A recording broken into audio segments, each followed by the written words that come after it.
7 का 27 भाई साहब, हाँ ओम शांति। हाँ जी 7 का 27 महाशिवरात्रि के समय हम ब्राह्मणों पर भी लागू होता है। हाँ हाँ, एडवांस पार्टी के अंदर भी लागू होगा।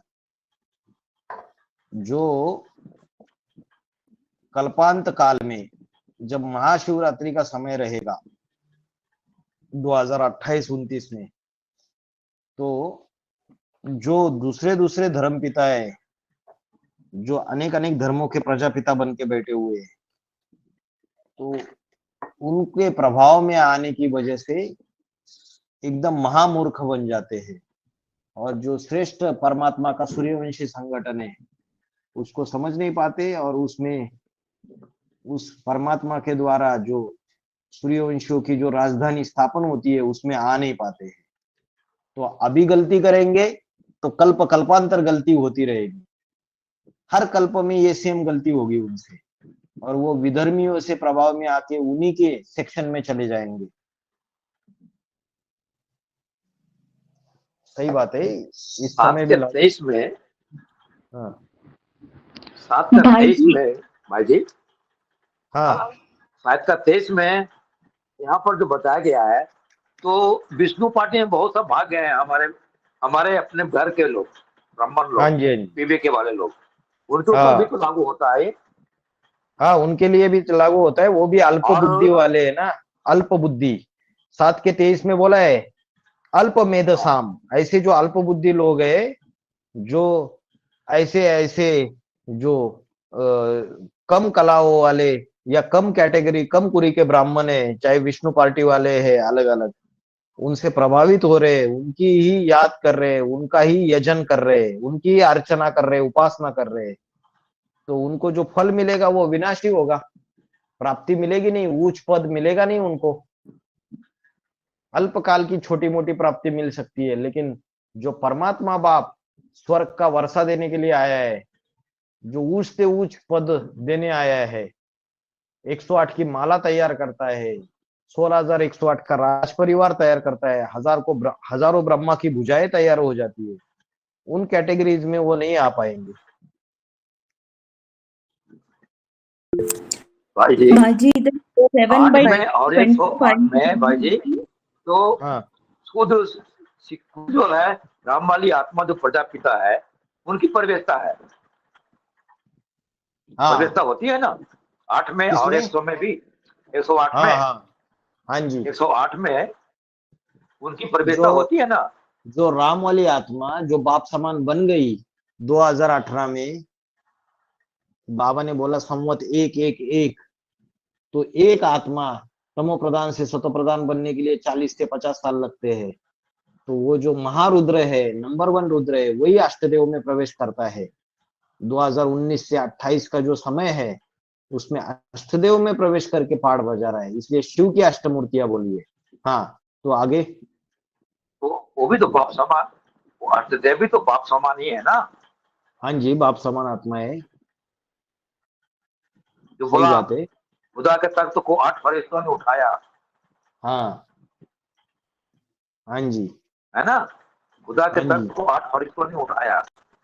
हाँ तो जी जब शिव प्रजापिता प्रजापिता में तो शिव की भी प्रवेशता है, और वो उसमें प्रवेश करता है अष्टदेव में भी, तो हाँ।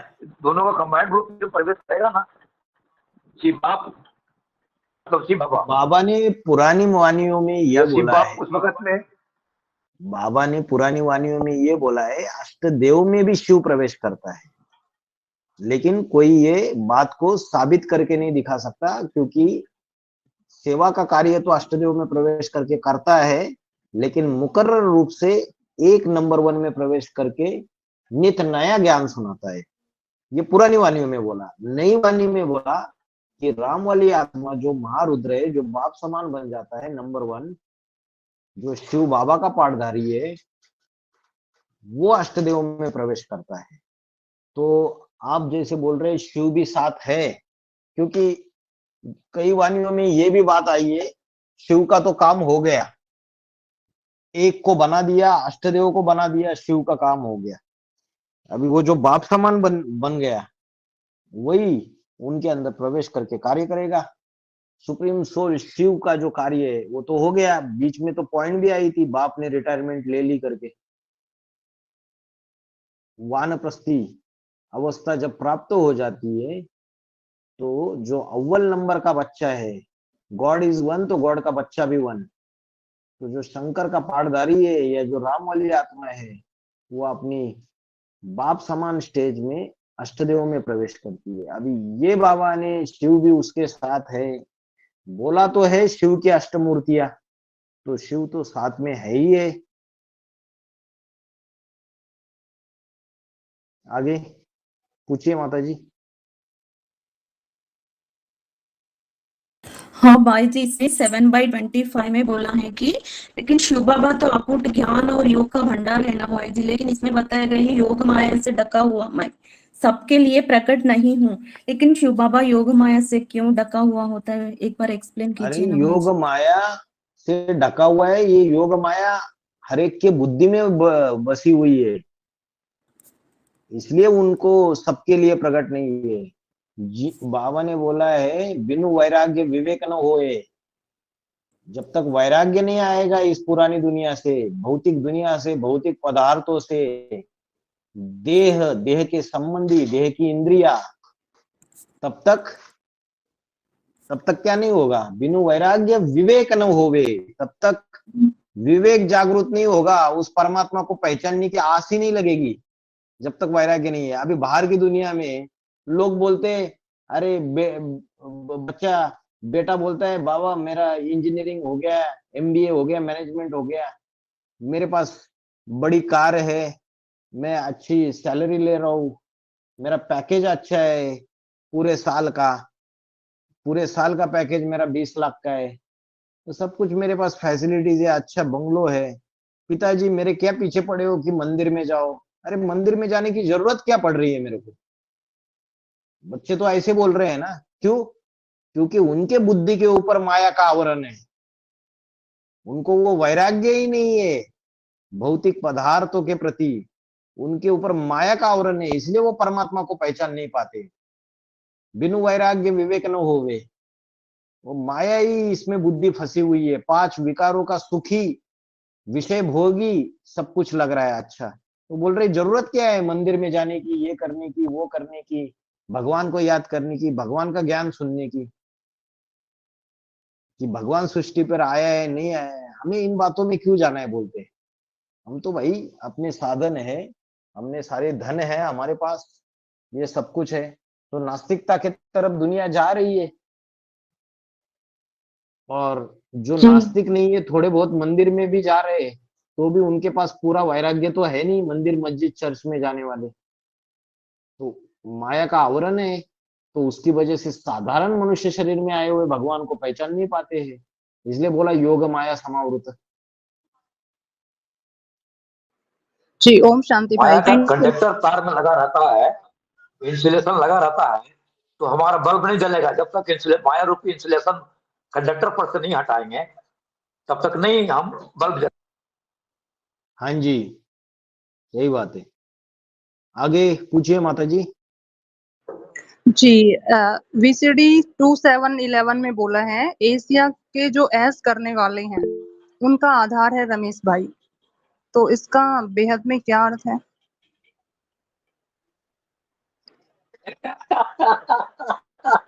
एशिया के जो ऐश करने वाले हैं।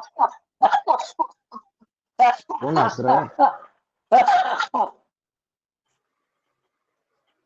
एशिया का ऐश करने वाले जो है उसका आधार है रमेश भाई। हाँ जी, एशिया का अर्थ बोला है ऐश करने वाला। ऐश करो दोस्तों दुनिया की दीवारों से, वरना मारे जाओगे इन सब बेकारों से। सुना है ये वाक्य मुरली में बाबा ने बोला है? जी जी भाई, हाँ जी ऐश सुना है। करो दोस्तों दुनिया की दीवारों से, वरना मारे जाओगे इन सब बेकारों से। तो रमेश भाई कौन से धर्म का आधार मूर्त है? क्रिश्चियन धर्म का। सिर्फ क्रिश्चियन धर्म का आधार मूर्त है या और भी किसी धर्म का आधार मूर्त है? हाँ, नास्तिक का भी है ना। नास्तिक धर्म का भी आधार मूर्त है। क्या ये हाँ बात जी। सभी को पता थी? एक ही ऐसा आधार मूर्त है जो दोनों धर्मों का, एक ही ऐसा नारायण है कम कला वाला, यह आधार मूर्त आत्मा है जो दोनों धर्मों का आधार बनता है, क्रिश्चियन भी और नास्तिक भी। ये बात पता थी? ये बात वीसीडी नंबर 2711 में आई है। मतलब जब क्रिश्चियन धर्म स्थापन हुआ जीसस क्राइस्ट के द्वारा, तो जो जीसस बनता है वो कौन है? वही रमेश भाई, बीके रमेश, आधार मूर्त। उसमें ऊपर से आने वाली क्राइस्ट की सोल प्रवेश करती है और क्रिश्चियन धर्म स्थापन हो जाता है। अभी वही रमेश भाई जन्म लेते लेते द्वापर युग से कलयुग में आता है, कलयुग के अंत में वही रमेश भाई लेनिन की आत्मा बनती है, लेनिन का शरीर, उसमें ऊपर से आने वाली लेनिन की आत्मा प्रवेश करती है और नास्तिकता का फाउंडेशन डालती है। तो एशिया ऐश करो दोस्तों दुनिया की दीवारों से। तो ये जो नास्तिक होते हैं ना, वो क्या करते हैं? ऐश करते हैं। किसकी ऐश करते हैं? कर्मेंद्रियों की ऐश करते हैं। कौन सी थ्योरी को फॉलो करते हैं पता है नास्तिक? चारवाक, चारवाक नीति को। चारवाक नीति क्या है? यावत जीवेत सुखम जीवेत, ऋणम कृत्वा घृतम पीवेत। जब तक जीना है सुख में जियो, ऋणम कृत्वा, ऋण माना कर्जा, कर्जा लेते रहो, घृतम पीवेत, और घी पूड़ी खाते रहो। उनका ये नारा है कि जब तक जीना है सुख में जियो, अरे टेंशन मत लो, ऐश करो। क्या करो? ऐश, कर्मेंद्रियों के ऐश करो, कर्मेंद्रियों के भोग भोगो, और कर्जा उठाते रहो, घी पूड़ी खाते रहो। ये नास्तिकतावाद। तो इसका आधार बनता है रमेश भाई। रमेश भाई क्रिश्चियन धर्म का भी आधार बनता है, लेकिन कलयुग के अंत में नास्तिकता का भी आधार बन जाता है। दोनों धर्मों का आधार बनता है। तो इसलिए बाबा ने बोला एशिया का आधार रमेश, ऐश करने वाला। एशिया का अर्थ बताया, ऐश करने वाला, ऐश। तो ऐश की जाती है कर्मेंद्रियों से, काम इंद्रिय से। और दुनिया की दीवारें, कौन सी दीवारें है? दीवार कौन से धर्म में होती है जो दीवारें खड़ी कर देते हैं बड़ी बड़ी? कौन सा धर्म है? मुस्लिम धर्म। इस्लाम, मुस्लिम धर्म भी होता है ना, इस्लाम और धर्म एक है, ईसाई की मुसलमान धर्म है, वो बड़ी बड़ी दीवारें खड़ी कर देते हैं, विघ्नों की दीवारें खड़ी कर देते हैं। संगम युग के पुरुषार्थी जीवन में भी ऐसे इस्लाम धर्म की जो आत्मा है या कन्या माता है, वो विघ्नों की दीवारें खड़ी कर देते हैं। तो वो क्या डर जाता है उनसे? तो जिसके अंदर वो नास्तिकता के भी अंश है, वो बोलता है इन दीवारों से भी ऐश करो, नहीं तो मारे जाओगे बेकार में। संगम युग में जो प्राप्ति करनी है, जो सुख भोगना है, नहीं भोग पाएंगे। वो उस चीजों को भी, उस विघ्न को भी इस तरीके से ले लेता है नास्तिकता में। ये अर्थ है उसका। माता जी का प्रश्न भाई। है। एक माता जी पूछ रहे थे कि एक वार्तालाप में 430 में बाबा ने बोला है, अष्टदेव जब तक पुरुषार्थी है तब तक अपने अपने धर्मों के प्रति पक्षपाती है, और कोई कोई मुरली में बोला है कि अष्टदेव पक्षपात नहीं करते, वो तो विश्व कल्याणकारी है। तो पूछ रहे हैं ऐसे फिर पक्षपात कैसे? अपने अपने धर्मों के प्रति पक्षपाती है, मतलब एक जगह बोला कि पक्षपाती नहीं है, विश्व कल्याणकारी है। तो जहां बोला पक्षपाती नहीं है, विश्व कल्याणकारी है, तो वहां बात आ गई। उनका अगर जीवन देखेंगे, जब से ज्ञान में आए, वो मेरी गीता पाठशाला, ये मेरा मधुबन, इतनी सीमित बुद्धि नहीं है उनकी, इतनी लिमिटेड बुद्धि नहीं है। अभी कोई कलकत्ता के गीता पाठशाला में क्लास करता है तो उसको नशा चढ़ा रहता है, मैं इस गीता पाठशाला में जाती हूँ, मैं इस मधुबन में जाती हूँ। तो पूरी दुनिया का कल्याण करना है, पूरे विश्व का कल्याण करना है, तो सारे जीवन भर वही हम उतना ही अगर पुरुषार्थ करेंगे कि नहीं इसके परे जाना नहीं है, उसका ही नशा चढ़ा हुआ है, तो वो तो गलत नशा है ना। लेकिन अष्टदेव ऐसी आत्मा है, वो कभी भी ये मेरी गीता पाठशाला, ये मेरा मधुबन, इतनी सीमित बुद्धि नहीं रहती है। वो विश्व कल्याणकारी बाप के विश्व कल्याणकारी बच्चे हैं। वो तो सारी सृष्टि के पूर्वज है। तो जो जितने भी ब्राह्मणों की दुनिया में आत्माएं, सबको सहयोग देने वाली आत्मा है। इतनी लिमिटेड, अगर इतनी लिमिटेड बुद्धि होती तो कोई कलकत्ता में रहने वाला है, कोई पूना में रहने वाला है, कोई हैदराबाद में रहने वाला है अष्टदेवों में से, तो वो वहीं तक सीमित रह जाते थे, बाप के पूरे सहयोगी बन ही नहीं पाते थे। अष्टदेव को तो सारी दुनिया की पालना करनी है। तो इस कॉन्टेक्स्ट में, इस संदर्भ में वो पक्षपाती नहीं है।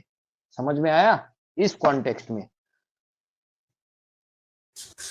जी अभी भाई। दूसरा कॉन्टेक्स्ट है कि वो पक्षपाती है। कौन से कॉन्टेक्स्ट में? कि बोला अपने अपने धर्मों के प्रति जब तक संपन्नावस्था को प्राप्त नहीं होंगे। तो बाबा ने मुरली में बोला है अष्टदेव अपनी सीट पे तो सेट हो जाते हैं 2018 में, 8 रह गए, 18 8 प्रत्यक्ष हो गए। लेकिन बाबा ने बोला है कि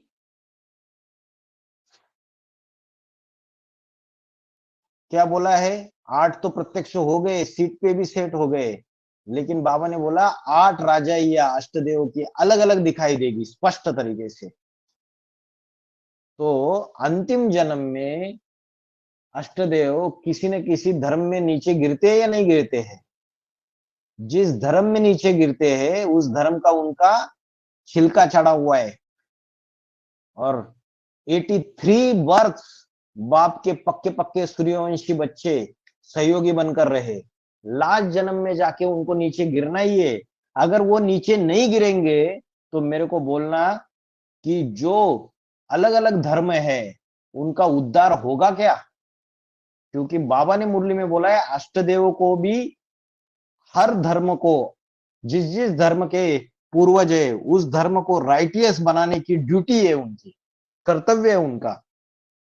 उनको पूरी ये जो झाड़ है उसको सबको राइटियस बनाना है। राइटियस बनाना मतलब क्या? सबको सूर्यवंशी बनाना है ना। जो अष्टरतन रहेगा क्रिश्चियन धर्म का, तो वो क्या जन्म जन्मांतर विदेशों में जाके वो राजाएं बने, क्रिश्चियन धर्म का मोटा छिलका चढ़ा हुआ है, तो क्या वो सूर्यवंशी बनेंगे ही नहीं क्या? 2036 तक सूर्यवंशी बनेंगे। और किसकी वजह से बनेंगे? अष्टदेव की वजह से बनेंगे। तो बाबा ने तो हर एक को काम बांट दिया। भाई तुझे सिर्फ अपने सूर्यवंशी ग्रुप का अपनी 1000 भुजाएं नहीं बनानी है। तुझे तो ये जो अष्टरत्न वाले जो क्रिश्चियन धर्म का प्रजापिता बन के बैठेगा उसका भी उद्धार करना है। उसकी जो माला में आने वाले सारे मन के उनको भी सूर्यवंशी बनाना है। सबको सूर्यवंशी बनाना है तुझे। तो ये लक्ष्य दे दिया। और अंतिम जन्म में उस जन्म का, उस धर्म का जो छिलका चढ़ा हुआ है उसकी वजह से वो बोलते हैं मेरे को तो काम दे दिया है तो मैं तो पक्षपात करूंगा, मुझे इनका ही उद्धार करना है, तो उन सबका उद्धार कर देता है। तो इस संदर्भ में वो पक्षपाती साबित हो जाता है। समझ में आया? जी भाई जी। और एक प्रश्न है माता जी के, दूसरी माता जी का। एक वार्तालाप में बाबा ने माना VCD 2302 में बोला है कोई टाइम ऐसे आएगा जो बाबा 8 के द्वारा माला उठवा के देखेंगे। अभी तो सिर्फ देख लो, फिर कोई टाइम बाबा उठवा के देखेंगे। ये क्या? अभी अपनी माला को देख लो, फिर कोई टाइम आएगा। क्या कहा? भविष्य की बात बताए ना। फिर कोई टाइम बाबा उठवा के देखेंगे। उठा के देखेंगे या उठवा के देखेंगे? उठवा के देखेंगे। खुद उठाएंगे माला के मनकों को या कोई के द्वारा उठवाएंगे? कौन होंगे वो 8? कोई टाइम बाबा 8 के द्वारा उठवा के देखेंगे। तो माता जी पूछ रही है कैसे उठवाएंगे? हाँ यही टाइम है। इसका मतलब क्लियर कट, इतना बढ़िया पॉइंट है। इसका मतलब क्या है? बाप अष्ट देवों को बनाता है और अष्ट देवों के द्वारा माला के आगे के मन के तैयार होते हैं। 2018 तक 8 को तैयार कर दिया और 2018 के बाद जो अष्टदेव है वो अपने अपने 12-12 का ग्रुप तैयार करते हैं तो बाबा क्या करते, उन्हीं अष्टदेव के द्वारा माला को उठवा कर देखते हैं। खुद एक होता है द्वारा, एक होता है खुद, खुद उठाई माला को, खुद उनको तैयार कर दिया, और एक होता है अष्टदेव के द्वारा, ये शब्द आया इस मुरली के पॉइंट में, माला को उठवाएंगे। ठीक है, तो ये अभी का समय चल रहा है 2019 से लेके 2028 तक का। हर एक अष्टदेव को अपने अपने 12 का ग्रुप तैयार करना है, तब जाके 108 की माला तैयार होगी। और सिर्फ 108 की माला की भी बात नहीं है, 16,108 की भी माला है, पूरा राज परिवार है। हर एक अष्टदेव के द्वारा ये सेवा होनी है, हर एक अष्टदेव के द्वारा ये मालाएं तैयार होनी है, तो उनके द्वारा ही उठवा के देखेंगे। कब देखेंगे? 2028-29 में। तब तक टाइम दे दिया भाई, तैयारी करो। फिर तुम्हारे द्वारा ये सारा माला रूपी, ये जितनी ढेरिया बनाई है उसको मेरे को दिखाओ, तुम्हारे द्वारा मैं तुमको पूछूंगा। हाँ ठीक है, तो तुम जो तैयार किए उसको सारे को स्नेह के एक धागे में बांध दूंगा, शिव बाबा का स्नेह का धागा, और माला तैयार हो जाएगी। तो उनके द्वारा उठवा के देखेंगे। कौन से वीसीडी का पॉइंट है ये? वीसीडी नंबर क्या है? अच्छा पॉइंट है 2302 भाई जी। 2302, हाँ जी। बहुत अच्छा पॉइंट है। इससे साबित हो जाता है जो एडवांस पार्टी के अंदर जो उल्टी पुल्टी बातें फैलाई जा रही है, कुछ कुछ बातें तो बहनों के द्वारा भी फैलाई जा रही है, इंचार्ज बहनों के द्वारा, और तथाकथित जो मुखिया बन के बैठे हुए उनके द्वारा क्या बातें फैलाई जाती है। अरे बाबा आके है ना, बाद में 28 के बाद बाबा आके सारा नंबर आउट करेंगे, सबकी डिक्लेयर करेंगे सारे। बाबा ने तो वीसीडी नंबर 2405, इतना जबरदस्त पॉइंट आया है, इतना अच्छे से एक्सप्लेनेशन किया है कि बोला राम की आत्मा भी अपना पार्ट खुद बताएगी और अष्टदेव भी अपना पार्ट खुद बताएंगे। हाँ, मुरली के द्वारा सिर्फ इशारे मिलेंगे, और जो पहले इशारे को समझेगा वो उतना उसको अपना पार्ट बुद्धि में आ जाएगा ज्ञान के मनन चिंतन मंथन के आधार से। किसी का भी कोई भी पार्ट बाप नहीं बताएंगे, वो आत्मा खुद ज्ञान का मनन चिंतन मंथन करके उन इशारों को समझ के उस पार्ट को समझ पाएगी। अभी प्रॉब्लम यही है ना, ज्ञान का मनन चिंतन मंथन ही नहीं हो रहा है, सिर्फ संडे टू संडे क्लास को जाना, जितना बहन जी ने समझा है उतना समझना, मुरली के महावाक्य लिख के लेना, लेकिन मुरली के महावाक्यों में जो इशारे दिए हुए हैं उसका एक्स्ट्रा मनन चिंतन मंथन करना नहीं है। तो उससे क्या होगा, कल जाके जो ऊंच से ऊंच जो अष्टदेव है उनको पहचान नहीं पाएंगे, तो सूर्यवंशी की माला में भी नहीं आ पाएंगे, क्योंकि बाबा तो अष्टदेव के द्वारा माला उठवाएंगे, तो उनको पहचानना जरूरी है। कोई कोई क्या बोलते हैं, अरे हमें क्या करना है, हमें तो बाबा मिला हुआ है, हमें क्या करना है, अष्टदेव से लेना देना क्या है, भले अष्टदेव ऊंच पाठधारी है, हमें उनसे क्या लेना देना है, हमें तो बाबा मिला हुआ है। अरे बाबा मिला हुआ है, वो बाबा ही खुद बोल रहा है कि इन अष्टदेव के द्वारा मैं माला उठवाऊंगा। इनको खुद बोल रहा है अष्टदेव की 12-12 का ग्रुप तैयार करो, 108 की माला तैयार हो जाएगी 2028-29 तक। तो ये बाप के डायरेक्शन है। तो बाप गुप्त होने के बाद टीचर क्या है, गुप्त हो गया, तो एग्जामिनेशन इम्तिहान का समय चल रहा है, तो बाप तो मदद नहीं करेगा। अभी ज्ञान का मनन चिंतन मंथन करके जो इशारों को समझेंगे वही उससे उस सूर्यवंशी ग्रुप में जाएंगे। बाकी जो विधर्मी धर्मपिता है उनसे पढ़ाई पढ़ेंगे, फिर वही होगा। सेक्शन तो बनने ही बनने हैं। और जो किसी से भी पढ़ाई नहीं पढ़ना चाहते, किसी के साथ भी जुड़ना नहीं चाहते, वो कहाँ जाएंगे, फैसला ही नहीं कर पाएंगे तो नास्तिकता में चले जाएंगे।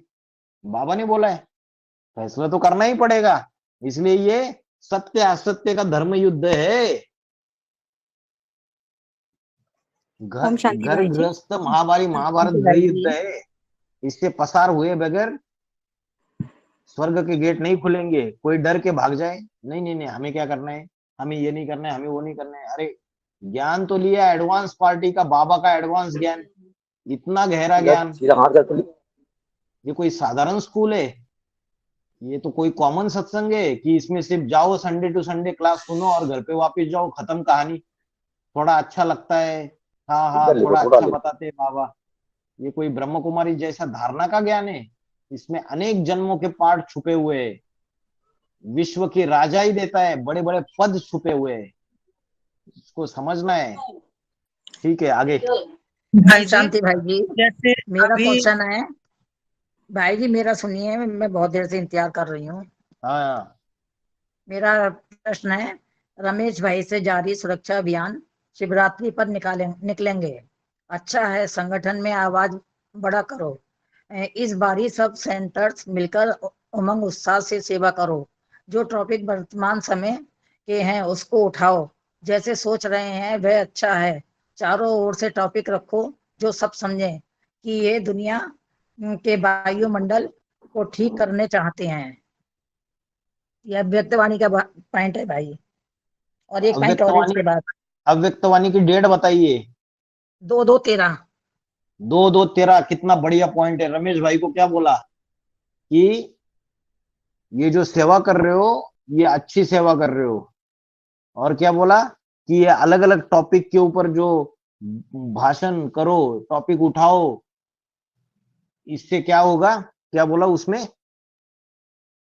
एक तो सेवा अच्छी है, और ये अलग अलग टॉपिक के ऊपर भाषण भाषण करो, और ये सेवा आगे बढ़ाओ। यही बात बोली ना माता जी? हाँ जी भाई जी। तो हद में जो रमेश होगा ब्रह्म कुमारी इसका, उसका कोई पूर्वज बाप भी बैठा होगा ना एडवांस पार्टी के अंदर बीज रूप में, तो वो भी टॉपिक की सेवा कर रहा होगा, अलग अलग टॉपिक्स के ऊपर। भाई जी दोबारा बोल के बताऊं क्या? नहीं नहीं नहीं, हो गया, ठीक है, चलेगा। वो अलग अलग टॉपिक्स के ऊपर भाषण कर रहा होगा, और वो लहर सब जगह फैल रही होगी धीरे धीरे। तो बाबा ने तो, अव्यक्त बाप दादा ने इसकी तारीफ कर दी, ये अच्छी बात है।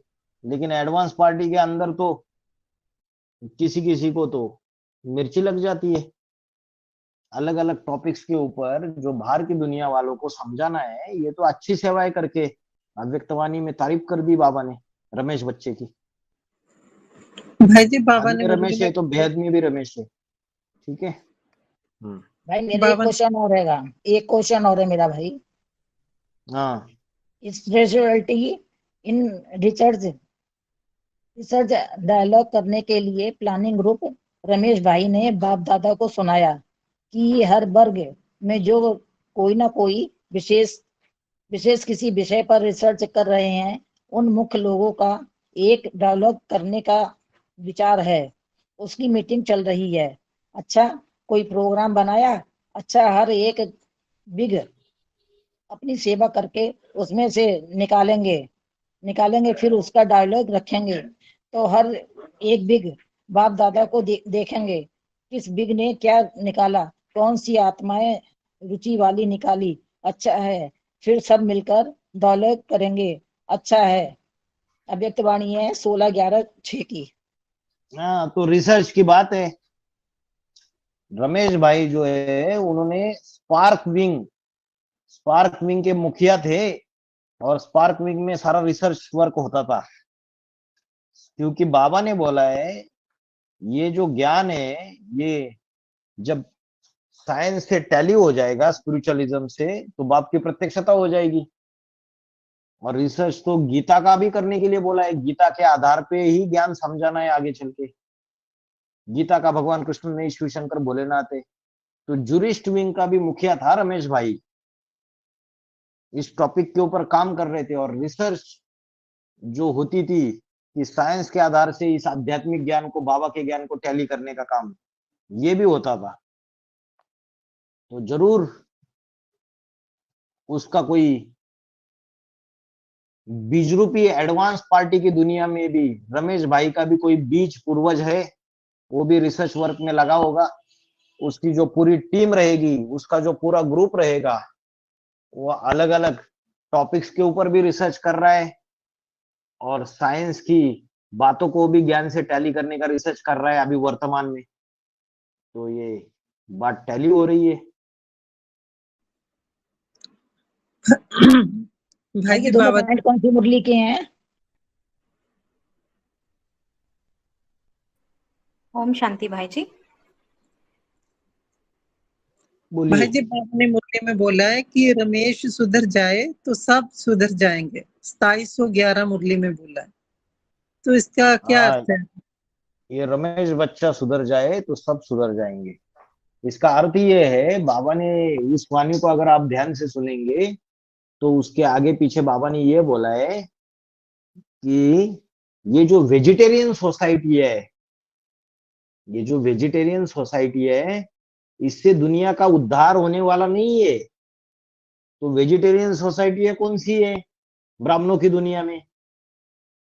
जो धारणा युक्त मीठा ठीक है, मीठा। शिवानी पे हाँ, किसने बोला? फिर से बोलो,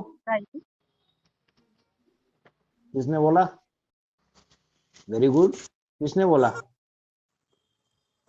बोलो बोलो, क्या जवाब दिया? क्या बोला? बीके? शिवानी आवाज बहन नहीं आ के रही। लिए, शिवानी बहन के लिए। हाँ हाँ, तो वेजिटेरियन सोसाइटी जो है वो ऐसी है कि जो ज्ञान तो सुना रहे सारी दुनिया को, लेकिन बाबा ने बोला उससे दुनिया का उद्धार नहीं होने वाला है, इस दुनिया का परिवर्तन नहीं होने वाला है, स्वर्ग स्थापन नहीं होने वाला है, क्रांति नहीं होने वाली है, अनेक धर्मों का विनाश नहीं होने वाला है। क्योंकि ये जो ज्ञान सुनाते हैं ना वेजिटेरियन सोसाइटी वाले, वेजिटेरियन सोसाइटी वाले क्या ज्ञान सुनाते हैं? धारणा का ज्ञान सुनाते हैं, मीठा मीठा, कि सहन शक्ति धारण करनी है, मीठ कम बोलो, मीठा बोलो, धीरे बोलो, ऐसे ऐसे ज्ञान के महावाक्य समझाएंगे। न दुख दो न दुख लो, धारणा युक्त बातें समझाएंगे। सास बहू की रिलेशनशिप कैसे होनी चाहिए, ऐसी बातें समझाएंगे। तो ये धारणा युक्त जो बातें, ये सूरज भाई, ये बीके के भाई बहन, और एडवांस पार्टी में भी उनके बीच बैठे हुए, एडवांस पार्टी के अंदर भी उनके बीच बैठे हुए।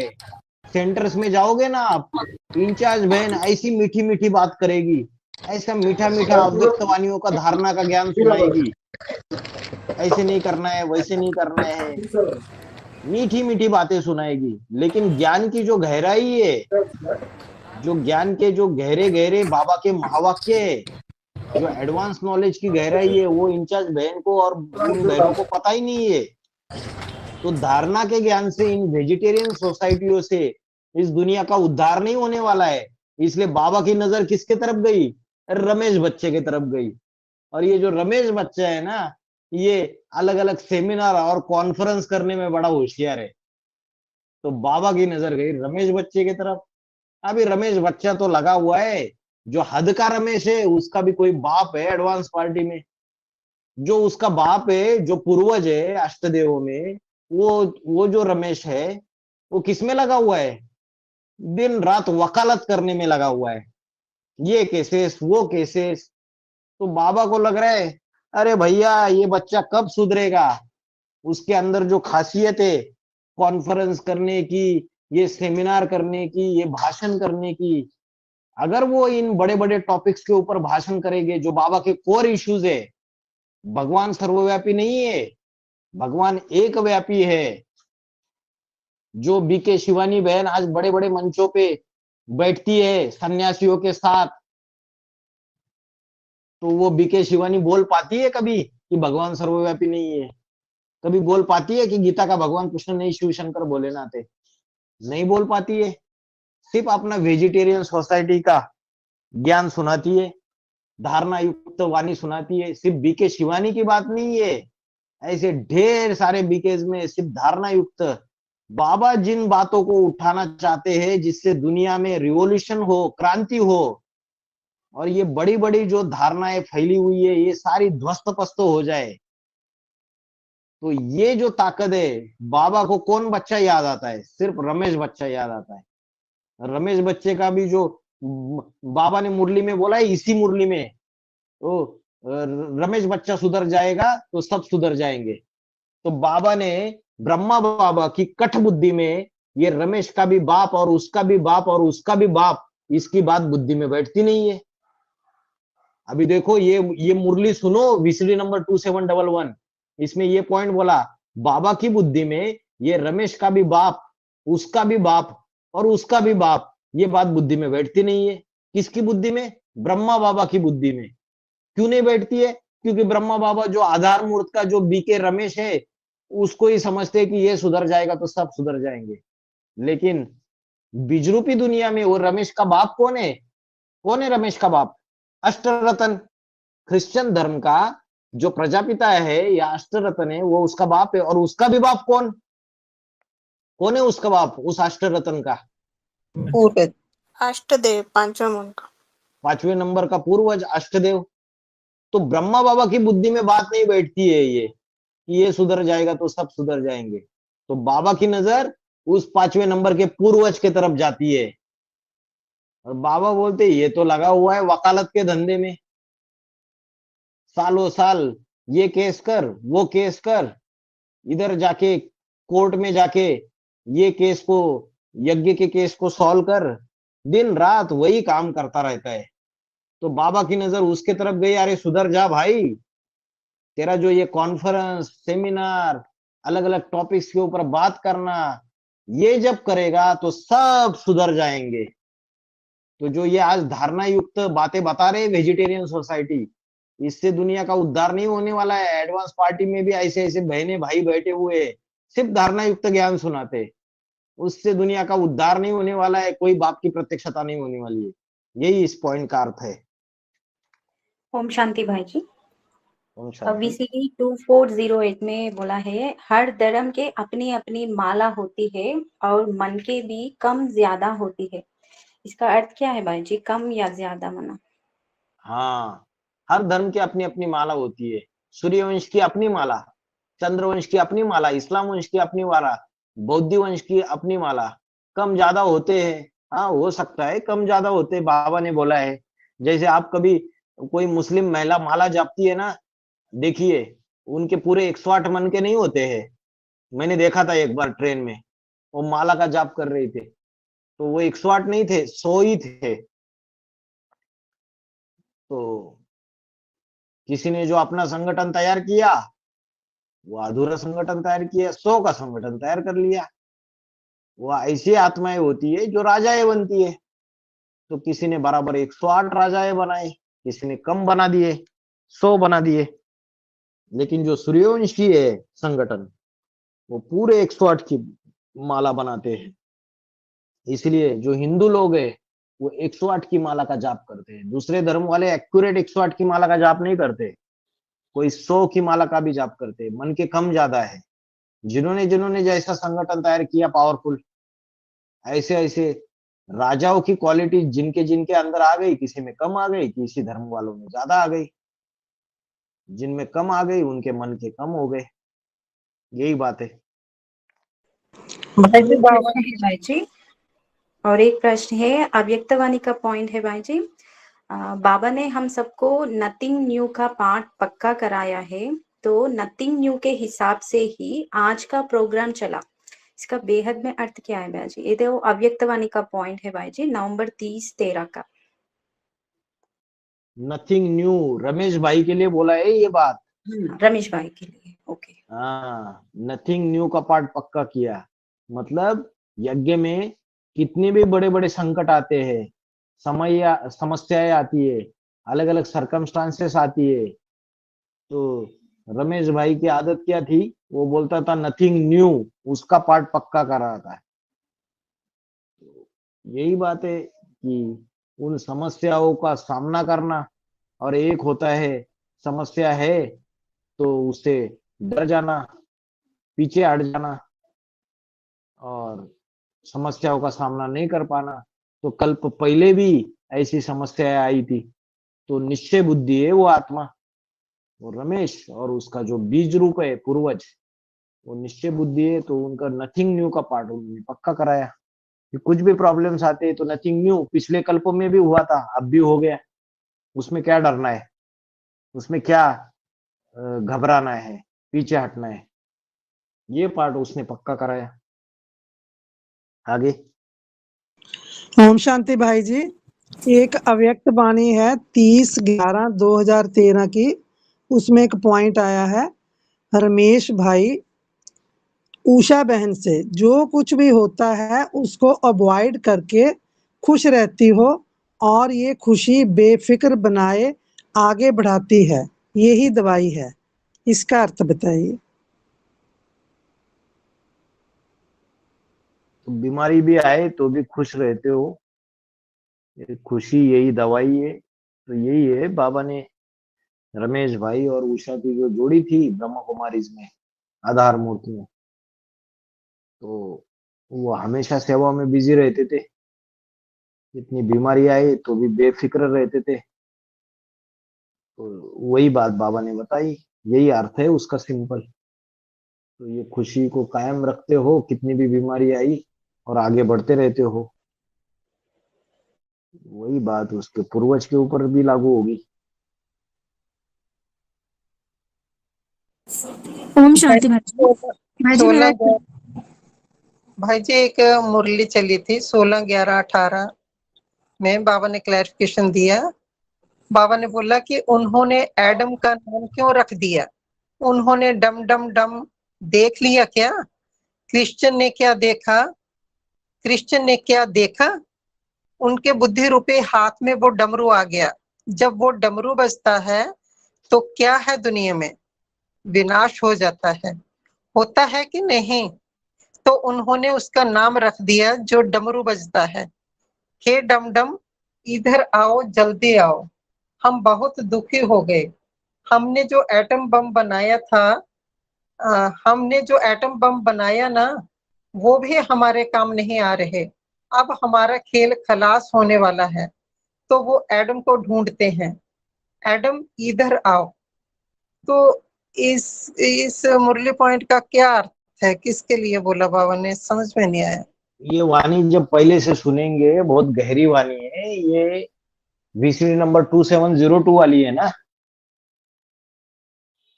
ये 16/11/18 में चली है, मैंने वीसीडी नंबर 16/11/2018 ना, वो 2702 है, वीसीडी नंबर 2702 2702 है, 16/11/2018 में चली थी वो।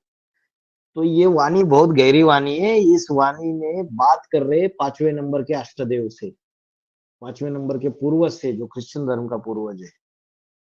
तो क्या होता है कि पिछले सेशंस में भी मैंने बताया, जब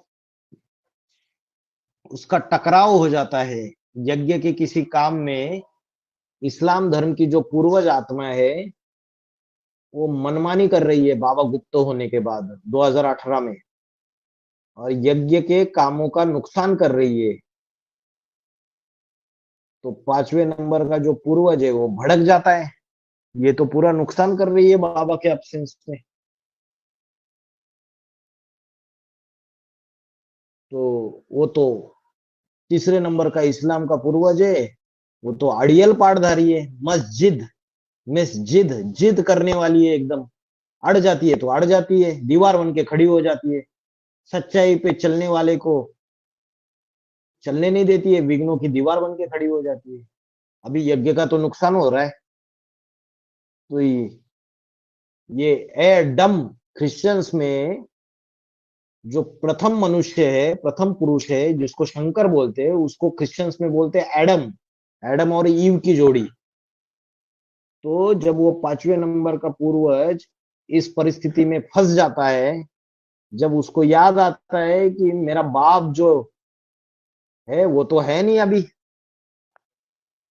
और तो जब झगड़ा हो जाता है तीसरे नंबर के अष्टदेव के साथ, तो झगड़ा हो जाता है। वो तो गुस्सेला है 5वें नंबर का अष्टदेव, जबरदस्त गुस्सा वाला है, आग बबूला। तो जो भी झगड़े में उनको बोलना है सब कुछ बोल देता है। तो वो क्या हो गए, एटम बम। तो वो क्या सोचते हैं, हमने जो एटम बम बनाए वो भी हमारे काम में नहीं आए।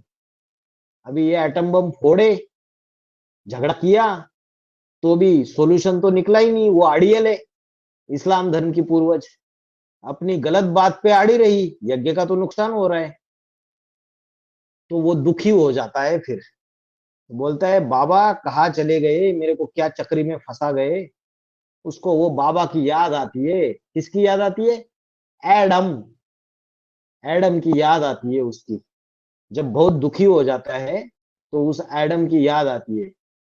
और जो शंकर दिखाया है, शंकर के हाथ में जो डमरू दिखाया है, वो डमरू कौन है चैतन्य में पता है? जब डमरू बजता है तब विनाश होता है। कौन है वो डमरू? किसी को पता है? इस पूरे अभी जितने लोग 70 लोग अटेंड कर रहे हैं उसमें किसी को पता है डमरू का पार्ट किसका है? पांचवा नंबर अष्टदेव का। 5वें नंबर का अष्टदेव का डमरू का पार्ट है ही नहीं। इस्लाम धर्म के लिए बोला है। थर्ड नंबर अष्टदेव। डमरू का पार्ट है इस्लाम धर्म के बीच का। बाबा ने बोला है यज्ञ के आदि में भी जो संगठन स्थापन हो गया वो डमरू की वजह से विनाश हो गया। वो डमरू है रवेश सक्सेना।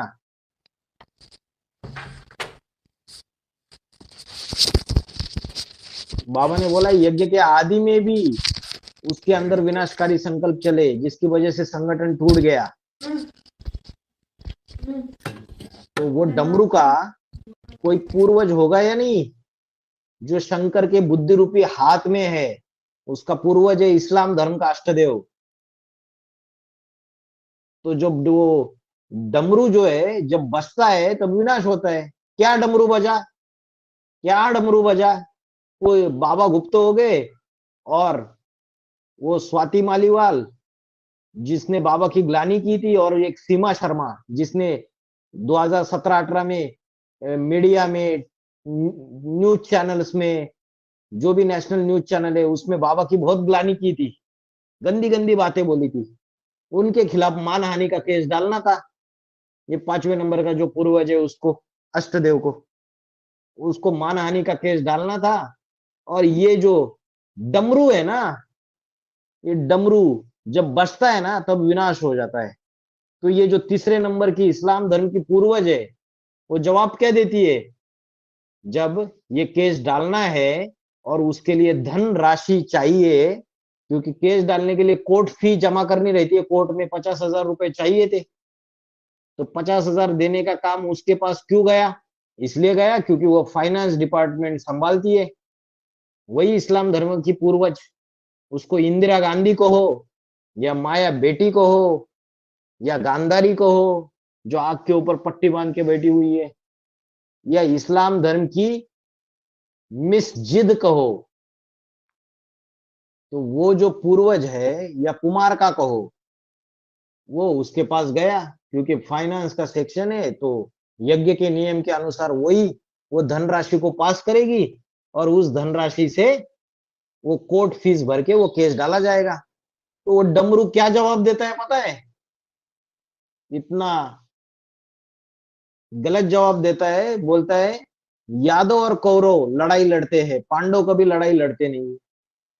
यज्ञ के अंदर बाबा की मानहानि करना, गलत काम करना और उसके लिए केस डालने के लिए खुद बाबा श्रीमत देकर गए कि केस डालना है किसी भी हालत में। तो ये अपनी मनमानी चलाती है अपने तरीके से। और क्या जवाब देती है कि यादव और कौरव लड़ाई लड़ते, पांडव लड़ाई लड़ते नहीं। इसका मतलब केस भी कुछ डालना नहीं है। अरे आपको किसने पूछा था केस डालना है या नहीं डालना है? ये तो आपका काम ही नहीं है। आपका काम था पैसे देने या नहीं देने हैं।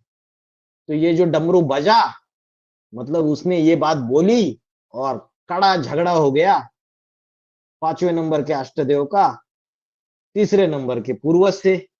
इतना लड़ाई झगड़ा हो गया, तू मैं हो गई। और बाबा ने मुरली में बोला है जब अष्टदेव आपस में टकराते हैं तब उनके नंबर डिक्लेयर हो जाते हैं। ये मुरली का पॉइंट है, नोट कीजिए। अजीब लगेगा सुनने में, अरे अष्टदेव तो कितनी दैवी आत्माएं, शांत स्वभाव वाली, वो भी झगड़ा करती है। इसके लिए बाबा ने बोला है कि अष्टदेव को माया नहीं खाती है। कोई मनसा से भागते, कोई वाचा से भागते, कोई कर्मणा से भी भाग जाते। VCD number 2771 2771। तो जब झगड़ा हुआ, डमरू बजा और उसके बुद्धि में आया फिर, ए डम तू जहां है वहां से चला हा। मतलब जो मनुष्य सृष्टि का बाप है वो 5वें नंबर के पूर्वज में आया कि उसके बुद्धि में आया अभी एडम जहां कहीं भी तू है तू वापिस चला हा। यहां तक भी उसने चिट्ठी भी लिखी। उस चिट्ठी में बोला कि तू जब से एडम को बोला, मनुष्य सृष्टि के बाप को, तू जब से चला गया है ये सारा यज्ञ बेरंग हो गया है। तेरे एक रंग में ये सारे रंग समाये हुए थे, अभी ये सारा यज्ञ सब कुछ बेरंग हो गया है। रोते रोते लेटर लिखा, दुखी होकर, आजा। बुद्धि से उसको बुलाया, खींचा, याद किया, तब जाके बाद में वाणी चली। लेटर लिखने के बाद 16 नवंबर 2018 में, और बाप ने वाणी में बोला, पहला वाक्य बोला, क्रिश्चियन जब बहुत दुखी होते हैं तो गाते हैं God father is liberator and guide. वो क्रिश्चियंस 5वें नंबर के अष्टदेव की जो स्थिति बनी थी दुखी, मेरा बाप आज यज्ञ में होता तो ऐसी कभी डिसीजन होती नहीं, ऐसी गलत बातें होती नहीं, यज्ञ का नुकसान नहीं होता, तो दुखी हो जाता है बेचारा। और इसके लिए ये वाक्य आता है। और इसके लिए अभी आपने जो पॉइंट बताया, ए डम चला, ये डमरू, वो डमरू जो विनाश कराता है, उसकी वजह से उसके बुद्धि में वो बाप आ जाता है, डमरू का भी बाप, एडम। ये गहरा अर्थ है उसका। अभी वो 5वें नंबर के पूर्वज ही समझेगा और वो डमरू समझेगा, बाकी कोई नहीं समझेगा इसका अर्थ। जिसका जो पार्ट है वही जाने बाबा क्या बोल रहे हैं, और बाप जाने। ये खेल है सारा। इसमें भाई ये जो लाइन आई है ना, उनके बुद्धि रूपी हाथ में वो डमरू आ गया, उनके बुद्धि रूपी हाथ में वो डमरू आ गया। किनके बुद्धि रूपी? 5वें नंबर के अष्टदेव के बुद्धि रूपी हाथ में। हाँ हाँ जी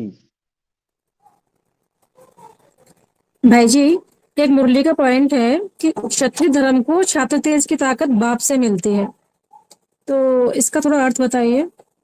हाँ, क्षत्रिय धर्म को क्षात्र तेज की ताकत बाप से मिलती है। तो आज ब्राह्मणों की दुनिया में क्या बताया जाता है, अभी अभी बात आई, लड़ाई झगड़ा नहीं करना है। क्या बात आई? यादव और कौरव लड़ते हैं, पांडव लड़ते नहीं है, ये बात आई ना। और दूसरी तरफ बाबा क्या बोलते हैं, क्षत्रिय धर्म वालों को क्षात्र तेज की पावर बाप से मिलती है। तो क्षत्रिय धर्म वालों का काम क्या होता है? विधर्मियों से टकराना। तो विधर्मियों से टकराने का शूटिंग संगम युग में करेंगे या नहीं करेंगे? ऐसे ही राजाएं बन जाएंगे, द्वापर युग कलयुग में बड़े बड़े महाराजाएं बन जाएंगे।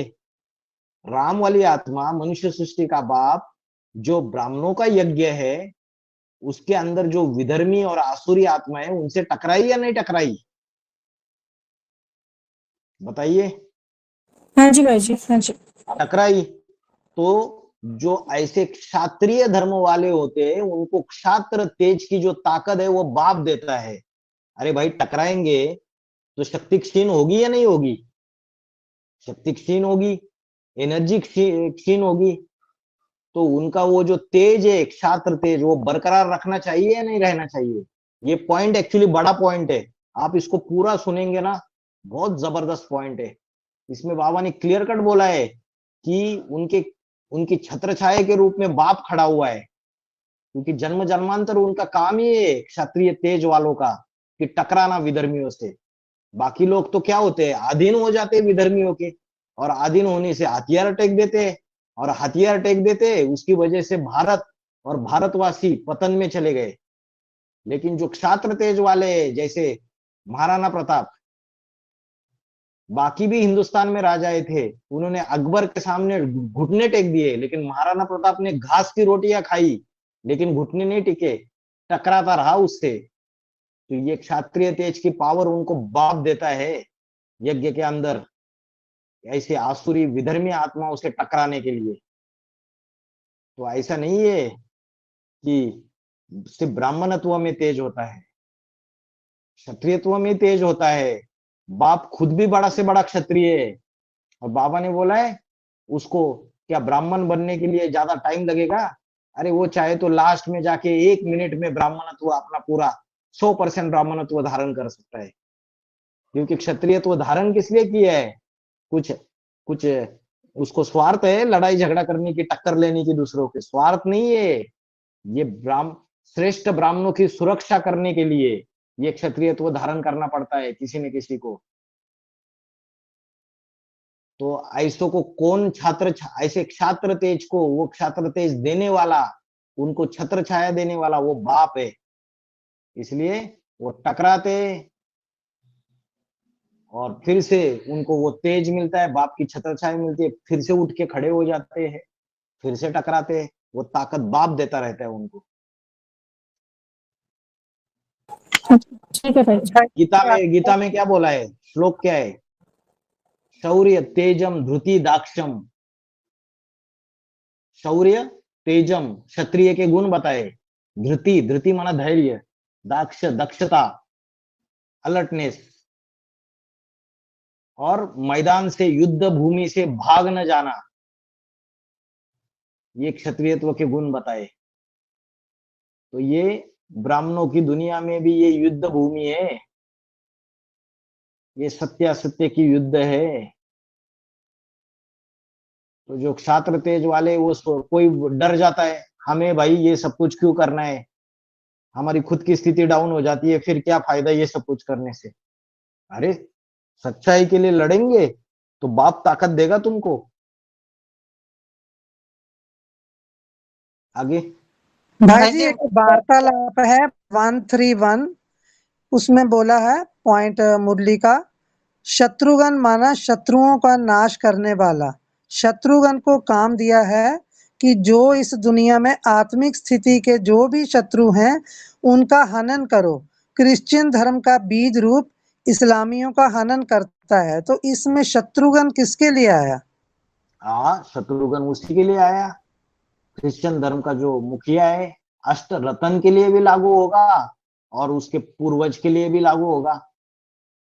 पूर्वज से ही अष्टरत्न में वो गुण जाता है, और अष्टरत्न में बाहर की दुनिया में अष्टरत्न से। तो इसमें क्लियर कट क्या बोला कि शत्रुघ्न, राम के जो 4 भाई थे, राम, भरत, लक्ष्मण और शत्रुघ्न, ये 4 भाई थे ना।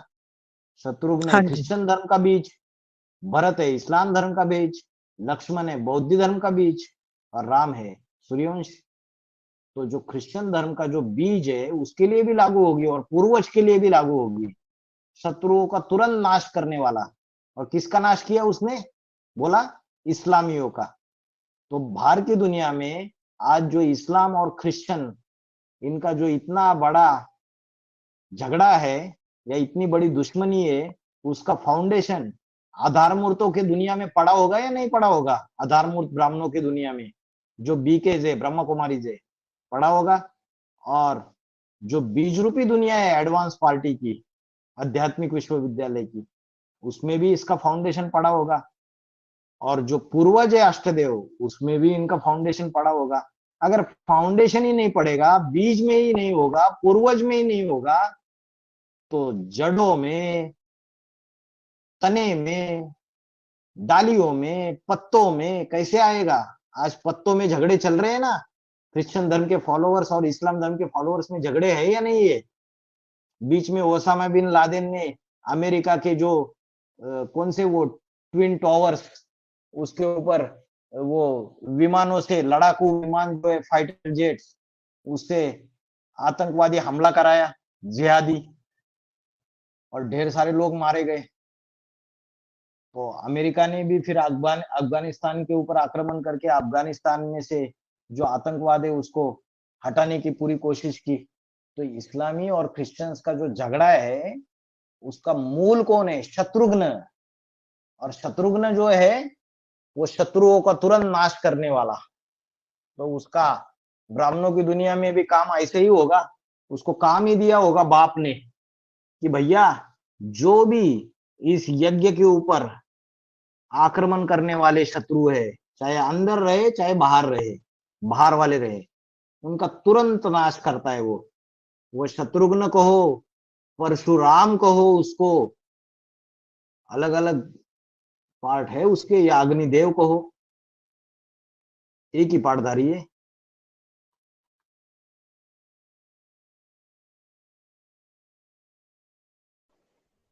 भाई जी वार्ता 261 में बाबा ने बोला है कि जैसे बाप ने अपने जीवन में 5 ईयर प्लान बनाया और उसके बाद full beggar to full prince बना, वैसे ही नंबरवार बच्चे भी अपने पुरुषार्थी जीवन में अपने अपने समय पर इस 5 वर्षीय योजना से गुजरेंगे और full beggar to full prince बनेंगे। फुल बैगर माना तन मन धन सब तेरा, फिर उसको अपने मत पर यूज नहीं कर सकते। समय, संबंध, संपर्क, तन मन धन ताकत ईश्वरीय सेवा में लगाना माना बैगर। ऐसे बैगर बनने वाले माला के मन के बनते हैं। तो ये अष्ट देवों के ऊपर ही लागू हो रहा है। तो यहाँ जो बोला है कि जैसे बाप ने अपने जीवन में 5 ईयर प्लान बनाया और उसके बाद full beggar to full prince बना, वैसे नंबरवार बच्चे भी अपने पुरुषार्थी जीवन में अपने अपने समय पर 5 वर्षीय योजना से गुजरेंगे। तो ये हर अष्टदेव के जीवन में ये 5 साल मतलब कैसे कैलकुलेशन पूरा होगा? अष्टदेवों के जीवन में भी 108 में भी 108 भी जन्म जन्मांतर की राजा बनने वाली आत्माएं, full beggar to full prince. तो अष्टदेवों के जीवन में ये होता है। तो जो 5वें नंबर का पूर्वज है उसके जीवन में भी वो पसार हुआ रहेगा 5 इयर्स प्लान से। 2007 टू 2012, 2006 के एंडिंग में बाप के कहने पे जो भी वो काम धंधा कर रहा था उसको सबको इंजीनियरिंग की कोचिंग इंस्टीट्यूट थी, बाप का एक फोन आ जाता है बाबा का और वो सब कुछ 10-15 दिन में सारा का सारा उसका धंधा दोरी बंद कर देता है। सब कुछ अर्पण में पूरी तरीके से तन मन धन से पूरी तरीके से अर्पण होके ज्ञान सुनाने के धंधे में लग जाता है। बाबा के फोन पे एक वाक्य बोलने से वो सब कुछ बंद कर देता है अपना धंधा दूरी और पूरा अर्पणमय हो जाता है। 2007 में जिन्होंने उसको देखा है उसकी जो स्थिति थी, उसकी जो अवस्था थी, वो फुल बेगर वाली अवस्था थी। 2007 में पठानकोट, गुरदासपुर,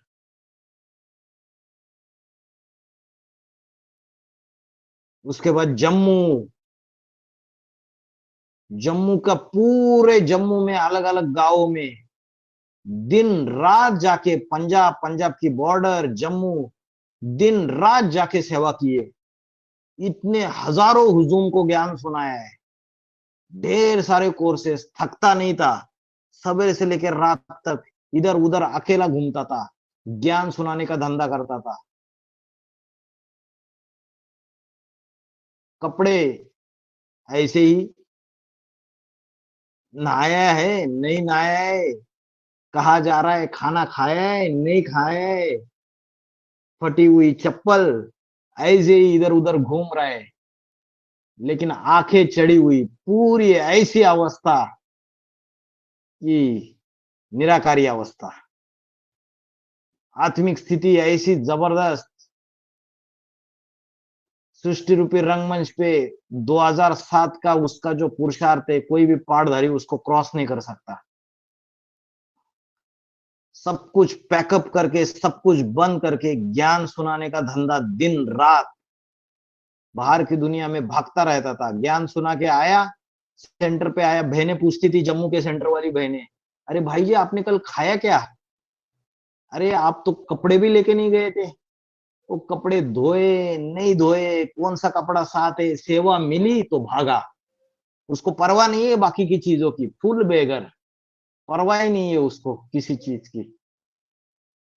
ऐसे सेवा करता था, सेंटर पे आता था।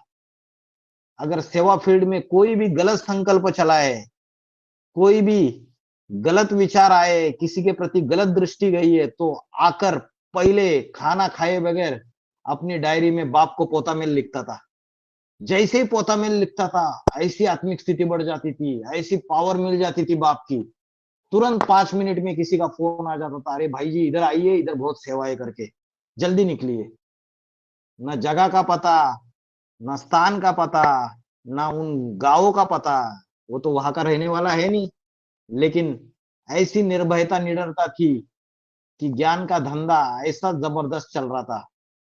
ब्रह्म कुमारी के जो सेंटर थे, वहां की बहन जी जम्मू की, वो तंत्र मंत्र करती थी।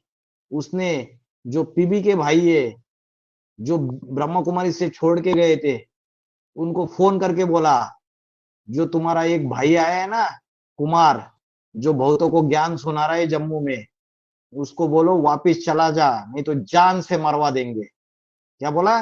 जान से मरवा देंगे। ये बात इंचार्ज बहन, एडवांस पार्टी की इंचार्ज बहन के थ्रू, पीबीके की इंचार्ज बहन के थ्रू बाबा तक चली गई। बाबा का फोन आया और बाबा द्वारा ये बात बताई गई, अरे वो भाई को बोलो, कौन भाई? वो जो सेवा कर रहा है जम्मू में, वो भाई को बोलो वापिस आ जाए, उधर से निकल जाए, उधर से दिल्ली के लिए आ जाए, वो जान से मरवा देंगे। और उसको ऐसा नशा चढ़ा हुआ है भाई को, बाबा ने बोल दिया, लेकिन उसको नशा ऐसा चढ़ा हुआ है आत्मिक स्थिति का, कि मुरली का पॉइंट है कि आत्मिक स्थिति वाले निडर होंगे, वो हुजूम में सेवा नहीं करेंगे, शेर अकेला धाड़ मारता है। तो जहां जम्मू के अंदर एक कठुआ करके जगह है जिला, तो कठुआ जिले में वो पाटधारी जाने से 6-7 महीने पहले एक घटना घटी थी कि ब्रह्म कुमारीज वालों ने फोन करके एडवांस की इंचार्ज बहन और एक भाई एडवांस के भाई माता, उनको बुला लिया ज्ञान सुनाने के लिए। झूठा फोन किया कि हमें ज्ञान सुनने की इच्छा है। और उस समय जो इंचार्ज बहन थी, उसको बाबा ने परमिशन दी थी कि आप बाहर जाके ज्ञान सुना सकते हो। तो भाई, माता, इंचार्ज बहन, 4-5 लोग मिलके गए कठुआ में गए। जाते तो क्या, उधर 100-200 ब्रह्म कुमारी बीके के सब लोग आके खड़े हैं। मतलब फोन तो झूठा किया था कि ज्ञान सुनाने के लिए आओ। वहां जाने के बाद झगड़ा हुआ और भाई को थप्पड़ विप्पड़ मारे। ये कैसे, तो वहां से भाग गए सारे के सारे। और ये बाबा ने मुरली में, ये वार्तालाप में ये बात बोली, तो मैं तो, वो तो 5वें नंबर का पूर्वज बिना डरे हुए कहीं भी भाग भाग के सेवा कर रहा था। तो उसको सवेरे सवेरे ये कैसेट सुनाई जम्मू के सेंटर में बहनों ने, कि देखो कैसेट में ऐसा ऐसा बोला है कि ऐसे मारते हैं, तो युक्ति युक्त सेवा करनी चाहिए। तो 5वें नंबर के पूर्वज को जैसी कैसेट सुनाई, अभी उसका दिमाग उल्टा, आत्मिक स्थिति का नशा चढ़ा हुआ है। निडर है बाबा के बच्चे, आत्मिक स्थिति वाले निडर होंगे। तो जहां पे मारा था उसी कठुआ में चला जाता है अकेला, और जहां घटना घटी थी उनको ही जाके फिर से ज्ञान सुनाता है और उनको बताता है कि ये बाबा का कार्य चल रहा है। जिसने मारा था वो व्यक्ति इतना खुश हो जाता है, बोलता है आप तो बहुत अच्छी ज्ञान की बात बता रहे हो। अपने घर पे लेके जाता है, बड़ा बिजनेसमैन है वहां का, कठुआ का, और अच्छे से ज्ञान सुनता है 1-2 घंटा। भले बाद में फॉलो नहीं करता है, अलग बात है, लेकिन वो जो आत्मिक स्थिति का नशा चढ़ा हुआ था वो 5वें नंबर के पूर्वज को, फुल बेगर, कोई टेंशन नहीं, किसी चीज का डर नहीं, कहाँ सोना है, कहाँ खाना है। एक जगह निमंत्रण मिला ज्ञान सुनाने के लिए, कहाँ पे, जो जम्मू की बॉर्डर है वहां से आगे जंगल में एक गांव है, उस गांव में अकेला गया। शाम के 6-7 बजे अंधेरा चढ़ गया, चलते चलते चलते चलते गांव में गया। रात के 8 बजे वो घर तो मिल नहीं रहे, जंगल सारा पूछते पूछते पता दिया था। एक जगह जाके पहुंच गया, पता चला कि 7 से 8 ही घर है उधर, और सारे दूर दूर जंगल है पूरा। वो जिस भाई के पास जाना था वहां पहुंच गया। जिनके घर में गया, पता चला कि भाई के अंदर तो भूत प्रेत है भरे हुए, उसकी युगल के अंदर भूत प्रेत है सारे के सारे, आंखें भी मिला नहीं पाते हैं। बच्चा जो है बड़ा, उसके अंदर भी भूत प्रेत है, और झगड़े ही झगड़े घर के अंदर। उनके घर में जाके उनके यहाँ खाना खाता है। पूरे गांव के जो लोग है 15, 20, 25 सवेरे से लेकर रात तक झगड़े करते रहते, एक दूसरे को गालियां। दूसरे दिन 5वें नंबर का पूर्वज सवेरे उठ के सबको ज्ञान सुनने के लिए बुलाता है। सारे लोग ज्ञान सुनते हैं, पूरे शांत हो जाते। 3 घंटा ज्ञान सुना रहा है, कोई हिलने के लिए तैयार नहीं है। जब ज्ञान सुनाना बंद कर देता है, अचानक सामने बैठने वाली एक माता आंखें ऐसी ऊपर करके बोलती है, जैसे गुलजार दादी में ब्रह्मा की आत्मा प्रवेश करके जैसे आवाज आती है, वैसे आवाज, जैसे भूत प्रेत की आवाज है, ओरिजिनल आवाज ही नहीं है। भाई जी और ज्ञान सुनाइए, हमें बहुत अच्छा लग रहा है। और आंखें देखे तो उसकी आंखें ऐसी कि जैसे कोई भूत प्रेत ने उसको पकड़ लिया है। और बोलती है कि हम सवेरे से लेकर रात तक एक दूसरे को गाली गलौज और झगड़ा करते रहते हैं इस गांव में। जब से आप आए हो तब से सारे लोग शांत है। आप और ज्ञान सुनाओ, हमको बहुत अच्छा लग रहा है। तो भूत प्रेतों के जो पूरा गांव ही भूत प्रेतों का था, ऐसे जगह निर्भयता से जाता है, निडरता से जाता है, वहां ज्ञान सुनाता है, रहता है, उनके हाथ का खाना भी खाता है, उसके ऊपर कोई असर नहीं होता है, क्योंकि बाप के सिवाय कुछ बुद्धि में है ही नहीं। पूरा न्यारा और प्यारा, पूरी आत्मिक स्थिति, पूरी निराकारी अवस्था चल रही है, देह का भान ही नहीं है, फुल बेगर। तो अष्टदेव के जीवन में भी वो full beggar to full prince का, फिर बाद में बाबा के कहने पे वो दिल्ली आता है, बाबा उसको दिल्ली लेके आते हैं, फिर एनएस से जोड़ते हैं बाबा उसको। जब एनएस से जोड़ते हैं तो जो पुराने पुराने भाई और बहनें, उनको ईर्ष्या द्वेष आ जाता है, अरे ये नया छोकरा, इसको कैसे एनएस में ले लिया बाबा ने। फिर एनएस से जोड़ते, फिर उसकी स्ट्रगल चालू हो जाती है, जो सबकी होती है स्ट्रगल। जब कोई नया व्यक्ति आता है किसी बड़े संगठन में, तो क्या होती है, उसकी धुलाई पिटाई होती है ना, ईर्ष्या द्वेष। जो पुराने पुराने बैठे हुए, वो उसको बहुत, उसकी झूठी झूठी कंप्लेंट देना, उसको पूरी तरीके से टॉर्चर करना, सब कुछ शुरू कर देते हैं। लेकिन वो full beggar to full prince का 2007 टू 2012 उसने अपनी डायरी में पहले ही लिख के रखा रहता है, ये मेरा 5 साल का पंचवार्षिक योजना है, 5 इयर्स प्लान है। डट के मुकाबला करता है सबको, और बाप को सारी चीजें सच्चाई से, पोता मेल हो, रिपोर्ट हो यज्ञ की, देता रहता है। और बाप उसको प्रमोशन देता रहता है, आगे बढ़ाता रहता है, बढ़ाता रहता है, बढ़ाता रहता है। 2012 आते आते उसको पूरा कोर्ट सेक्शन यज्ञ का इंडिपेंडेंटली उसके हाथ में बाबा सौंप देते। सारे कोर्ट के ऑल ओवर इंडिया के काम काज सारे उसके हाथ में इंडिपेंडेंटली आ जाते। पहले भी करता है काम, पहले भी 2007 से ही कोर्ट सेक्शन का काम मिल जाता है, लेकिन 2012 में संघर्ष करते करते पूरा सेट होके इंडिपेंडेंटली सारी चीजें हैंडल करना शुरू कर देता है। बाबा का विश्वास पात्र बन जाता है, ब्राह्मण परिवार का विश्वास पात्र बन जाता है। तो full beggar to full prince हर एक के जीवन में अलग अलग तरीके से। समझ में आया माता जी? हाँ जी भाई जी। भाई जी जैसे ये 2-3 प्रश्न पहले पूछा था, तब आपने बताया कि हर आत्मा अपने मनन चिंतन मंथन के ज्ञान के गहराई में जाकर अपना अपना पार्ट डिक्लेयर होगा। लेकिन सभी आत्माएं तो इतनी ज्ञान की गहराई में जाने वाली नहीं है ना।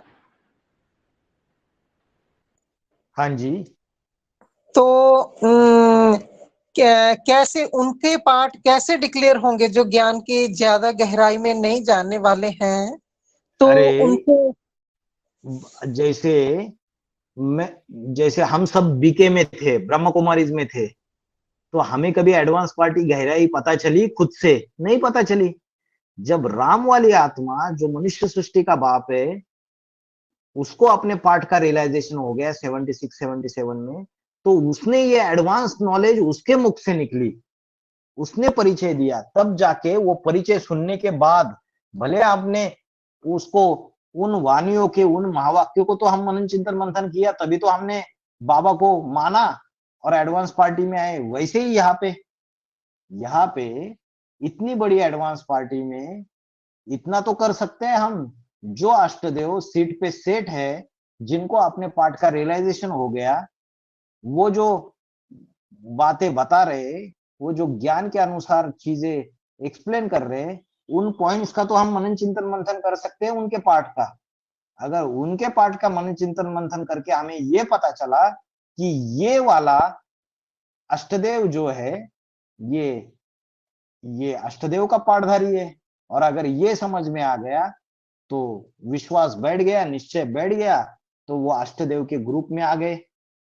तो इतनी बड़ी एडवांस पार्टी में इतना तो सूक्ष्म में चले गए ना कि अष्टदेव का ग्रुप में कौन सा है ये पता चल गया, ग्रुप का मुखिया पता चल गया। बाबा ने बोला है ये बात। किसी का भी माला का नंबर पता चलना है तो पहले बाबा ने बोला अरे अपने ग्रुप के मुखिया का तो पता करो, अपने ग्रुप का तो पता करो, फिर माला का नंबर पता चलेगा अपने आप। तो जब उस ग्रुप में आ जाएंगे तो उस ग्रुप में उस अष्टदेव की 1000 भुजाएं बनती है, तो कहीं ना कहीं 1000 में नंबर होगा ना।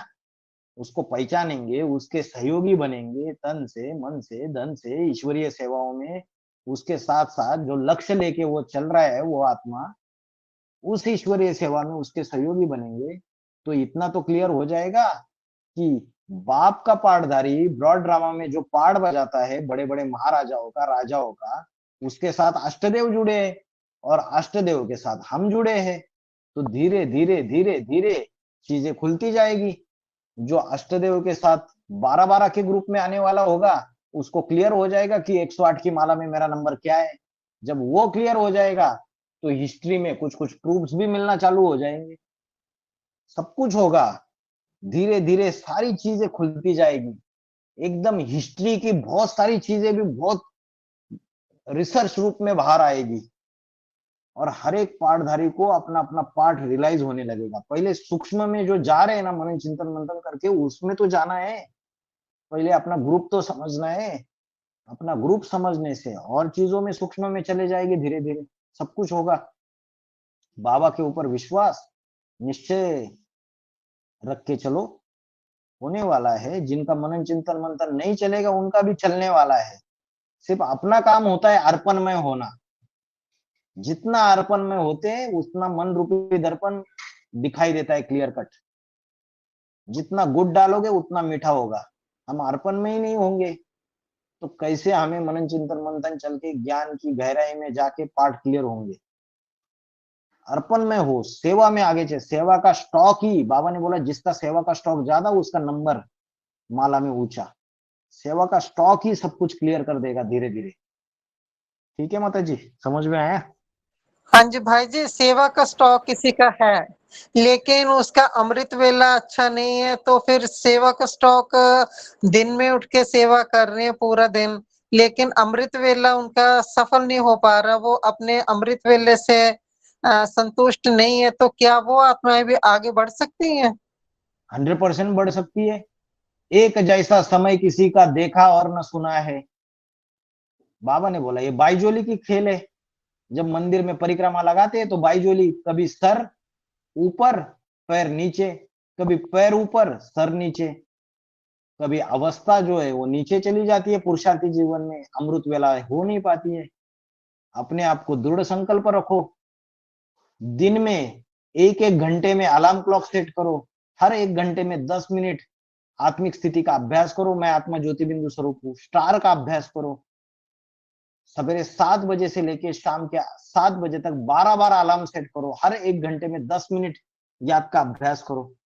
तो जब बाबा ने बोला अमृत वेला अच्छी होगी तो दिन भर स्थिति अच्छी रहेगी, और दिन भर स्थिति अगर अच्छी रहेगी तो अमृत वेला अच्छी होगी। दोनों आरस परस है। तो अमृत वेला अच्छी नहीं हो रही है तो दिन भर स्थिति अच्छी बनाने की कोशिश करो। अपने आप अमृत वेला अच्छी होना चालू हो जाएगी। दोनों आरस परस है। तो इसलिए कभी पुरुषार्थी जीवन में कभी अमृत वेला नहीं हो रही है, छोटी मोटी चीजें विघ्न स्वरूप आ रही है, तो इन्फेरिटी कॉम्प्लेक्स नहीं लाना है, अंत तक लड़ते रहना है। वो रेसिंग होती है ना, रेस करते हैं तो शुरू शुरू में कभी कभी रेस करते करते ऐसा हो जाता है कि कोई तो पहले ही गिर जाता है। रेस शुरुआत हो जाती है, उसका पैर स्लिप हो जाता है, जूता स्लिप हो जाता है और गिर जाता है। अभी कोई तो आस ही छोड़ दे कि मैं तो गिर गया, अभी मेरा नंबर कहाँ आएगा, लेकिन वो भागता रहेगा अंत तक, तो बाजी मार सकता है। क्योंकि जो लंबे समय से भाग रहे हैं, क्या पता कल जाके वो थक जाएंगे। जो खरगोश की दौड़ दौड़ रहे वो थक जाएंगे, और जो कछुओं की दौड़ रहे वो खरगोश के भी आगे चले जाएंगे, किसी को पता है। इसलिए अंत तक पॉजिटिव रहना है और इंफीरियरिटी कॉम्प्लेक्स जरा भी नहीं रखना है, और बार बार प्रयास करना है। अमृत वेला नहीं हो रही है तो मैं अमृत वेला करूं। रात को सोते समय बाबा को लिख के देना है मेरी अमृत वेला नहीं हो रही है। बाबा को दिख के आंखों में से आंसू आने चाहिए, बाबा मेरे से ये गलती हो रही है। देखो सवेरे कैसे अमृत वेला उठाता है आपको। दिन में प्रयत्न करो, पूरा स्थिति बनाओ, सब कुछ होगा। और नंबर तो आगे चल के कोई भी कितना भी ऊंचा ले सकता है, कभी भी हारना नहीं रहता है। छोटे मोटे विघ्न बड़े बड़े पुरुषार्थियों के जीवन में भी बड़े बड़े विघ्न आएंगे, उनकी भी स्थिति अप डाउन होगी। बाबा ने बोला 8 तो सबसे ज्यादा ऊपर नीचे होते हैं। 8 है जिन मिसल पुरुषार्थी, अभी अभी सबसे ऊपर और अभी अभी सबसे नीचे, सबसे डाउन। तो जब 8 ही ऐसे है तो बाकियों को अगर कुछ विघ्न आ गए तो डरने की जरूरत है? अरे फिर से खड़े हो जाओ। उत्थिष्ट उत्थिष्ट अर्जुन, अर्जुन माना ज्ञान का अर्जन करने वाला, नंबरवार सारे अर्जुन है। तो उत्तिष्ठ माना उठ खड़े हो, जो उठे सो अर्जुन। तो इस संगम युग के जीवन में माया आएगी, पेपर लेगी, प्रकृति विकराल रूप धारण करेगी। प्रकृति माना शरीर, शरीर के पेपर्स आएंगे बीमारियों के रूप में, कर्म भोगों के रूप में। डरना नहीं है, आए उसको खुशी खुशी पास किया, कर्म भोग है, चुकतू किए, फिर से खड़े हो जाओ। भागना नहीं है किसी भी चीजों से, ठीक है जी। ओम शांति भाई जी। VCD 2691 का पॉइंट है भाई जी। ये इंदिरा गांधी और काशी नगरी की शरीर रूपी मोटर चैतन्य गाड़ी में 1.5 पैसा भरा रहता है। यह 1.5 पैसा माना हद में या बेहद की बात है भाई जी? भेद की बात है। 1.5 पैसा बड़ा रहता है माना बड़ा मान मर्तबा है। बाबा ने बोला है इन सितारों में सबसे जास्ती खातिरी किसकी है? कुमार का। कुमार का। कौन है कुमार का? प्रकाशमणि दादी। प्रकाशमणि दादी। उसका कोई पूर्वज इधर बैठा हुआ है नहीं इस्लाम का? या तीसरे नंबर का पूर्वज। तो सबसे ज्यादा खातिरी रहेगी यज्ञ के अंदर। इन सितारों में सबसे जास्ती खातिरी है कुमार का की।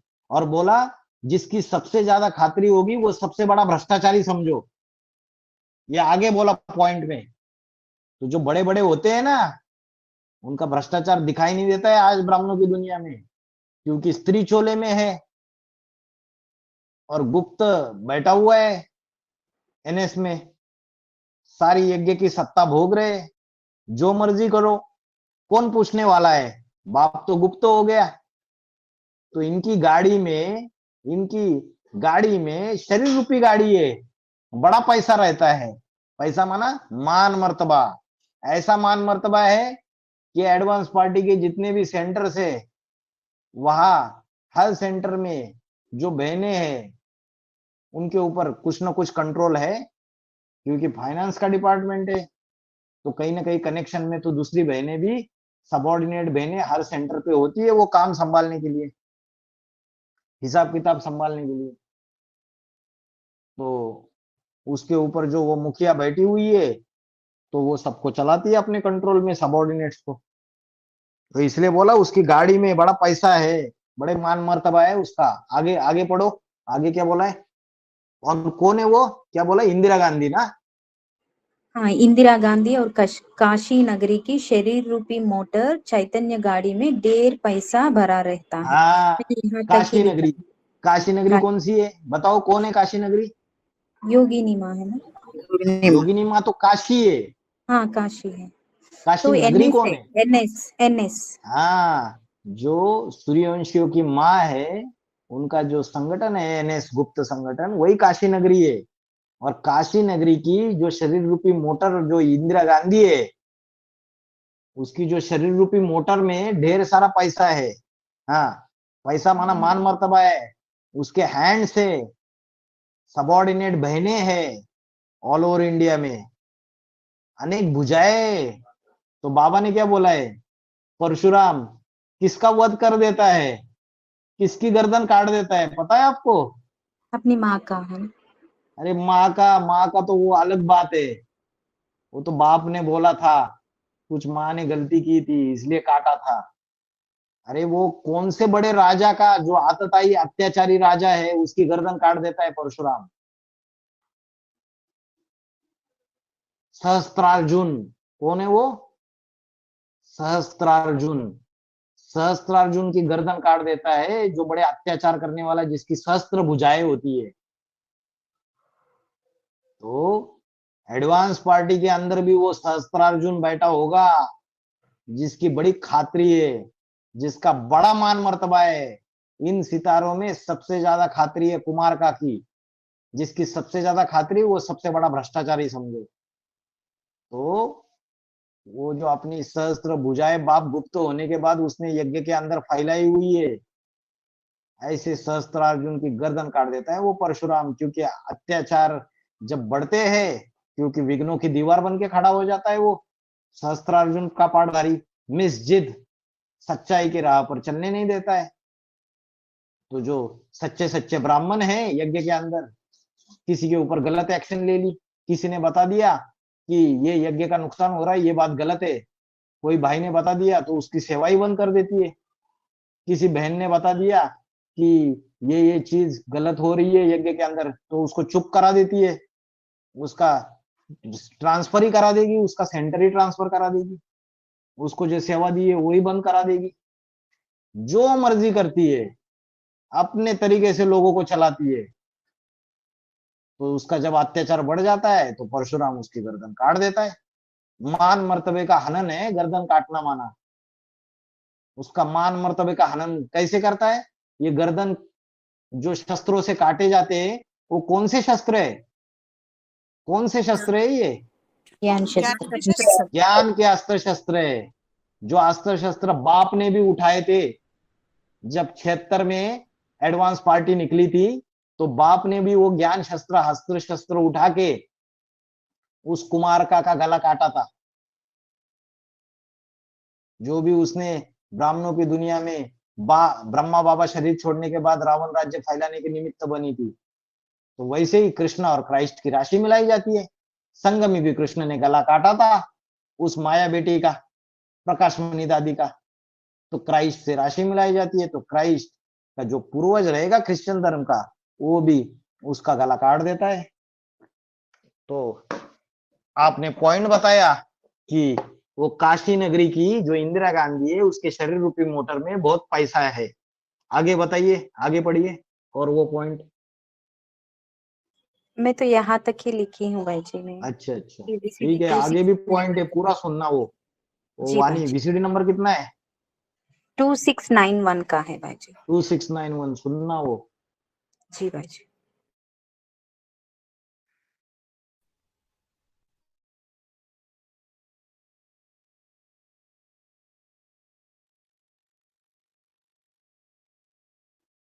और कोई प्रश्न? भाई जी ओम शांति। ओम शांति भाई जी। बोलिए। वो जो सब आपने जो बताया था ना कि सारों को मैंने जब वो जो सारे लड़ते झगड़ते, वो कहाँ की बात बताई थी? ये जम्मू बॉर्डर में एक गांव था, वहां की बात है। जंगल हम डिफेंस वाले ना, जब आपने कठुआ की बात की तो मुझे याद आ गया, हम लोग वहां रह के आए ना, तो रजौरी वगैरह में, तो हम लोगों को रास्ते में वहां पर तो भाई जी पता है ना, थोड़ा सा तब पूछ रहे थे भी वो कौन सी जगह है। अच्छा, गांव का नाम तो याद नहीं है। जम्मू बॉर्डर पे जंगल के अंदर कोई गांव था, छोटा सा, 15-20 घर बस। हाँ वहाँ ऐसे ही है भाई जी, दूर दूर घर बसे हुए। हाँ जी, दूर दूर घर रहते। हाँ जी, वहाँ तो इतना अंधेरा हो जाता भाई जी, पता ही नहीं चलता। हाँ जी, पहाड़ी इलाका है ना सारा। हेलो भाई जी। हाँ, एक क्वेश्चन है। अभी आपने बोला कि पहले पता तो चले कि कौन से ग्रुप की आत्मा हूँ। हाँ। तो भाई जी बाबा ने मुरली में एक बोला है कि भाई जैसे एक बाप दूसरा न कोई, तो क्या बाप का कोई ग्रुप नहीं है? बाप का ग्रुप, आज तक बाप का ग्रुप ही नहीं पता चला आपको? नहीं पता तो है, हमने तो बाप को ही साकार में निराकार को याद किया है। बाप पे ही भरोसा है, बाप ही सृष्टि के सब कुछ तारण गुरु सब कुछ हमारे वही है ना, एक बाप दूसरा ना कोई उन्होंने बोला है, तो फिर साकार में निराकार को याद तो करते ही हैं फिर। लेकिन अब ग्रुप वाली बात ना, अभी आपने क्या बोला? अभी आपने क्या बोला कि वो बाप का ग्रुप नहीं है क्या? तो मैंने आपको पूछा कि बाप का ग्रुप अभी तक पता ही नहीं चला। हजारों वानियां चली, उस बाप ने अपना ग्रुप बता दिया जो 12 सूर्यवंशी है उसमें 8 अष्टदेव और 4 नष्टदेव, वो उसका ग्रुप है, बाप समान आत्मा है, तो उधर अष्टदेव से और 4 नष्टदेव। नहीं भाई, ग्रुप में बैठ करके बाप को याद करना है। अब ये ग्रुप में यहाँ ही बैठ के नहीं बाप को बता याद करना है, ये किसने बोला आपको? ग्रुप में बैठकर बाप को याद करना है मतलब? बाप को याद किया है ना, हर चीज तो बाप से ही जुड़ी हुई है, तो अब वो कौन से ग्रुप वाली आत्मा कैसे में, मतलब उसका वो थोड़ा बताओ। माता जी, एक होती है भावना से ज्ञान में चलना, भक्ति भावना से, एक होता है बाप जो डायरेक्शन दे रहा है मुरली में। बाबा जब गुप्त हो गए तो बाबा ने क्या बोला 2018 में कि अष्टदेव को अपना अपना 12-12 का ग्रुप तैयार करना है, ये डायरेक्शन दिया। वो मुरली के पॉइंट सुनिए आप, वो गीता माता से लीजिए, वो पॉइंट्स भेजेंगे आपको, बाबा के आवाज में सुनिए। तो बाबा ने डायरेक्शन दिए ना मुरली में। आप बोलेंगे मैं तो बाबा को याद करती हूँ, मेरे को क्या करना है 12-12 का ग्रुप? अरे आपको ऊंचते ऊंच माला का मनका नहीं बनना है, बाप के गले का हार नहीं बनना है। ऊंचते ऊंच माला कितने की रहती है बताइए? तो बाबा भी तो अष्ट देवों में आ रहे हैं ना भाई जी। हाँ, बाबा अष्टदेव में आ रहे हैं, तो बाबा अष्टदेव का मुखिया है नंबर 1। तो बाबा गुप्त होने के बाद बाबा अष्टदेव को डायरेक्शन दे रहे हैं कि 12-12 का ग्रुप तैयार करो। बाबा तो शिव बाबा हो गया, भगवान पाठधारी। तो बाकी के जो 8 है उसमें से वो जो 9वां आर्य समाजी उसको भी लेते हैं। ये वाणियों में बोला है, उस पॉइंट्स को स्टडी कीजिए। इन 8 को बोलते हैं 12-12 का ग्रुप तैयार करो। बाप ने तो अपना 12 का ग्रुप तैयार कर ही दिया, 8 अष्टदेव और 4 नष्टदेव। उनको कौन सा ग्रुप बनाना है? तो हर एक अष्टदेव को अपना 12-12 का ग्रुप बनाना है। ऐसे 108 की माला तैयार हो जाती है। और 108 की माला में आपकी आने की इच्छा है तो आप वो मेहनत करो। आने की इच्छा नहीं है, बाद में अगर प्रजा क्वालिटी में या तो नास्तिकता में जाने की इच्छा है जी तो ऐसे ही इच्छा तो चलते रहो। बहुत है, इसीलिए ये पॉइंट में क्लियर कर रही थी कि बाबा ने इसलिए तो उधर मैंने तो बोल आज, दिया है, उधर तो बोल दिया एक बाप दूसरा ना कोई बाप गुप्त हो अरे गए तो क्या हुआ दोनों उनका। बातें अलग अलग है। एक बाप दूसरा न कोई, तो आपको क्या अष्टदेव को याद करने के लिए बोला है क्या? अरे बाप गुप्त होने के बाद जो 8 है, वीसीडी नंबर 117 में बाबा ने बोला बाप ने अष्टदेव को डायरेक्ट पालना दी। जब बाप गुप्त हो जाता है तो अष्टदेव सारी दुनिया को पालना देने के निमित्त बनते हैं। तो उनको अष्ट दिक्पाल क्यों बोला? अष्ट दिक्पाल का अर्थ है अष्ट दिशाओं को पालना करने वाले। तो 8 दिशाएं, उत्तर दक्षिण पूर्व पश्चिम, उनके 4 कोने, तो उसके कोई चैतन्य पाठधारी होंगे या नहीं होंगे? और उनको बोल दिया पालना करने के लिए। जैसे घर में बाप होता है, प्रैक्टिकल समझिए ज्ञान को, साधारण तरीके से साधारण रूप में आके स्वर्ग स्थापन करके दिखाता है। घर में बाप होता है, बाप क्या हो जाता है, तीर्थ यात्रा पे चला गया, तो घर के बड़े बच्चे घर को संभालते हैं या नहीं संभालते? बताइए। संभालते हैं भाई। अभी यज्ञ कैसे चल रहा है? हवा में चल रहा है क्या बाबा गुप्त होने के बावजूद? कोई तो प्रैक्टिकल पाठधारी बैठे हुए हैं ना। हर एक बड़े बड़े डिपार्टमेंट से इतने बड़े सेंटर्स चल रहे हैं ऑल ओवर इंडिया के, तो कोई मुखिया के रूप में बैठे हैं, कुछ काम कर रहे हैं, तब तो यज्ञ में चल रहा है। 2017-18 में सारे यज्ञ के ऊपर विधर्मियों के, राक्षसों के ढेर सारे आक्रमण हुए। बाबा तो गुप्त हो गए थे, तो किसने उस आक्रमणों का सामना कर दिया? अष्टदेव में कोई मन का होगा जिसने उन आतताइयों का सामना किया होगा? और परिवार में जो ब्राह्मण है बैठे हुए सेंटर्स पे, जो बहनें, उनकी सुरक्षा की होगी? तुम ज्ञानी बनो, प्रैक्टिकल ज्ञानी बनो, भावनावादी मत बनो। वो अष्टदेव कभी नहीं बोलते कि हमको याद करो, याद तो बाप को ही करना है। आप दोनों बातें अलग अलग है। आप बोलते बाप याद तो एक बाप को करना है, फिर ग्रुप, अरे ग्रुप क्या, वो तो उनको गुप्त होने के बाद उनको जिम्मेवारी सौंप के दिया है, वाणी स्टडी करो। ये तो भावनात्मक बातें हो गई, भावनावादी। बाबा ने तो बुद्धि और दिल और दिमाग का बैलेंस होना चाहिए बोला है। ज्ञान के उसके जो वर्षन है बाबा के अलग अलग, उसको स्टडी कीजिए, उसके आधार से पता चलेगा आपको अष्टदेव क्या चीज है। उसको शिव की अष्टमूर्तियां बोला दिया, ऐसे बोल दिया शिव की अष्टमूर्तियां। हाँ, बाकी 108 के लिए भी नहीं बोला, 16,108 के लिए नहीं बोला, 8 के लिए क्यों बोला शिव की अष्टमूर्तियां? जो नंबर 1 शिव बाबा का पाठधारी है, रुद्र है, वो उनमें प्रवेश करके कार्य करता है। जब बाप गुप्त होने के बाद वो उस सेवा का उमंग, उत्साह, सेवा का नशा, ईश्वरीय सेवा का, ये परिवार की पालना देने का उनके अंदर कहां से आ रहा है? बाप करवा रहा है। तमो प्रधान आत्माएं सेवा का काम नहीं कर सकती, वो तो सिर्फ हिम्मत कर रही है आत्माएं, वो बाप करवा रहा है उनसे। तो बाप और अष्टदेव को आप अलग कर दिया पूरी तरीके से। जब बाप ने उनको सर के ऊपर बिठा दिया शंकर जी महाराज ने कि सबसे प्यारे बच्चे हैं मेरे, आप तो उनसे घृणा कर रहे हो। आप नहीं, बोलते घृणा हो वाली उनसे क्या बात लेना देना। भाई की वो बात नहीं है जो आप बोल रहे हो, लेकिन मेरे ये आप बोल रहे हो ना बाबा का ग्रुप है, कौन सा है बाबा का ग्रुप? हजारों वाणियां स्टडी कीजिए, यही अष्टदेव और चार नष्टदेव, यही बाबा का ग्रुप है। वे तो जो जब है ना लोमड़ी को अंगूर नहीं मिलते हैं ना, तो लोमड़ी बोलती है उसका उसका मुख ही पहुंचता नहीं है, अंगूर लटक रही है पेड़ पे, तो लोमड़ी बोलती है अंगूर खट्टे थे। अरे तुम्हें मिले ही नहीं अंगूर खाने को। वैसे ही एडवांस पार्टी के अंदर कोई ऐसा भी ग्रुप है, ऐसी भी विधर्मी आत्मा है जो ये बात फैला रही है, अरे बाबा का कोई अलग से ग्रुप है, हमें तो उसमें जाना है। अरे कौन सा अलग से ग्रुप है? जो हजारों वाणियां चल रही है उनको स्टडी करो, उसमें अष्टदेव छोड़ के किसी पाठधारियों का नाम लिया होगा तो हम सब कुछ अपना ज्ञान की जो बातें वापस ले लेंगे। जो बाप ने ग्रुप बनाया वो अष्टदेव और चार नष्टदेव 12 सूर्यवंशी का ग्रुप, उसके अलावा कोई ग्रुप नहीं। लेकिन ऐसी बातें फैला रहे जो विधर्मी आत्मा है, क्योंकि उनको अंगूर मिले नहीं ना। कौन से अंगूर?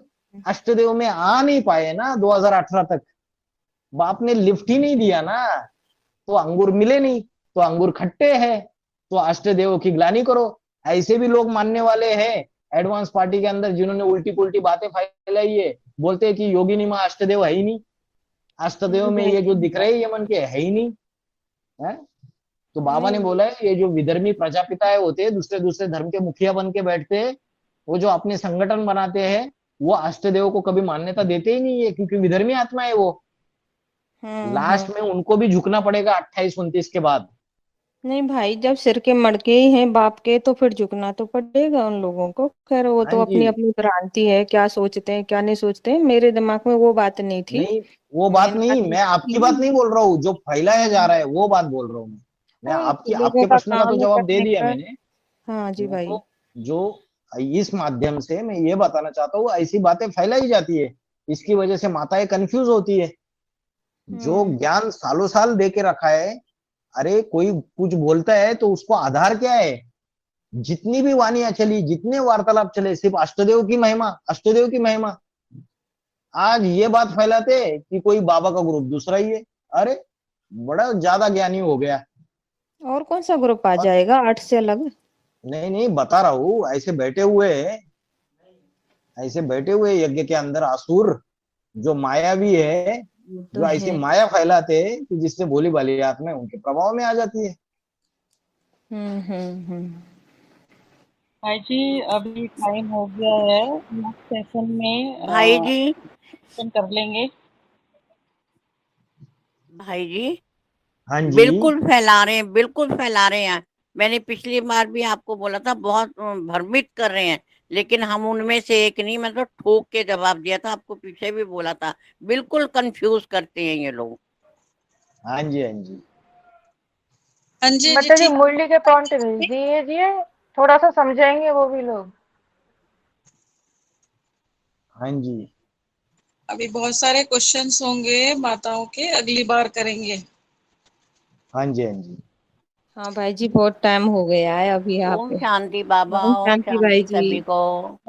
शांति भाई जी, धन्यवाद। ओम शांति माता जी। ओम कल शांति। गुरुवार को भी क्लास कर दो भाई जी, कल गुरुवार है ना, कल का भी क्लास रख दो। हाँ गुरुवार को भी क्लास रखना है। हाँ 2 दिन तक तो बुध गुरु, तो वैसे गुरु तो गुरुवार को ही होता है ना, आज बुधवार हो गया। हाँ तो गुरुवार का हमारा तो रहेगा ना क्लास। तो एक काम करना पड़ेगा फिर मेरे को, मैं आगे आगे जाऊंगा गीता के श्लोक में, क्योंकि फिर मैं 8वां अध्याय शुरू करूंगा।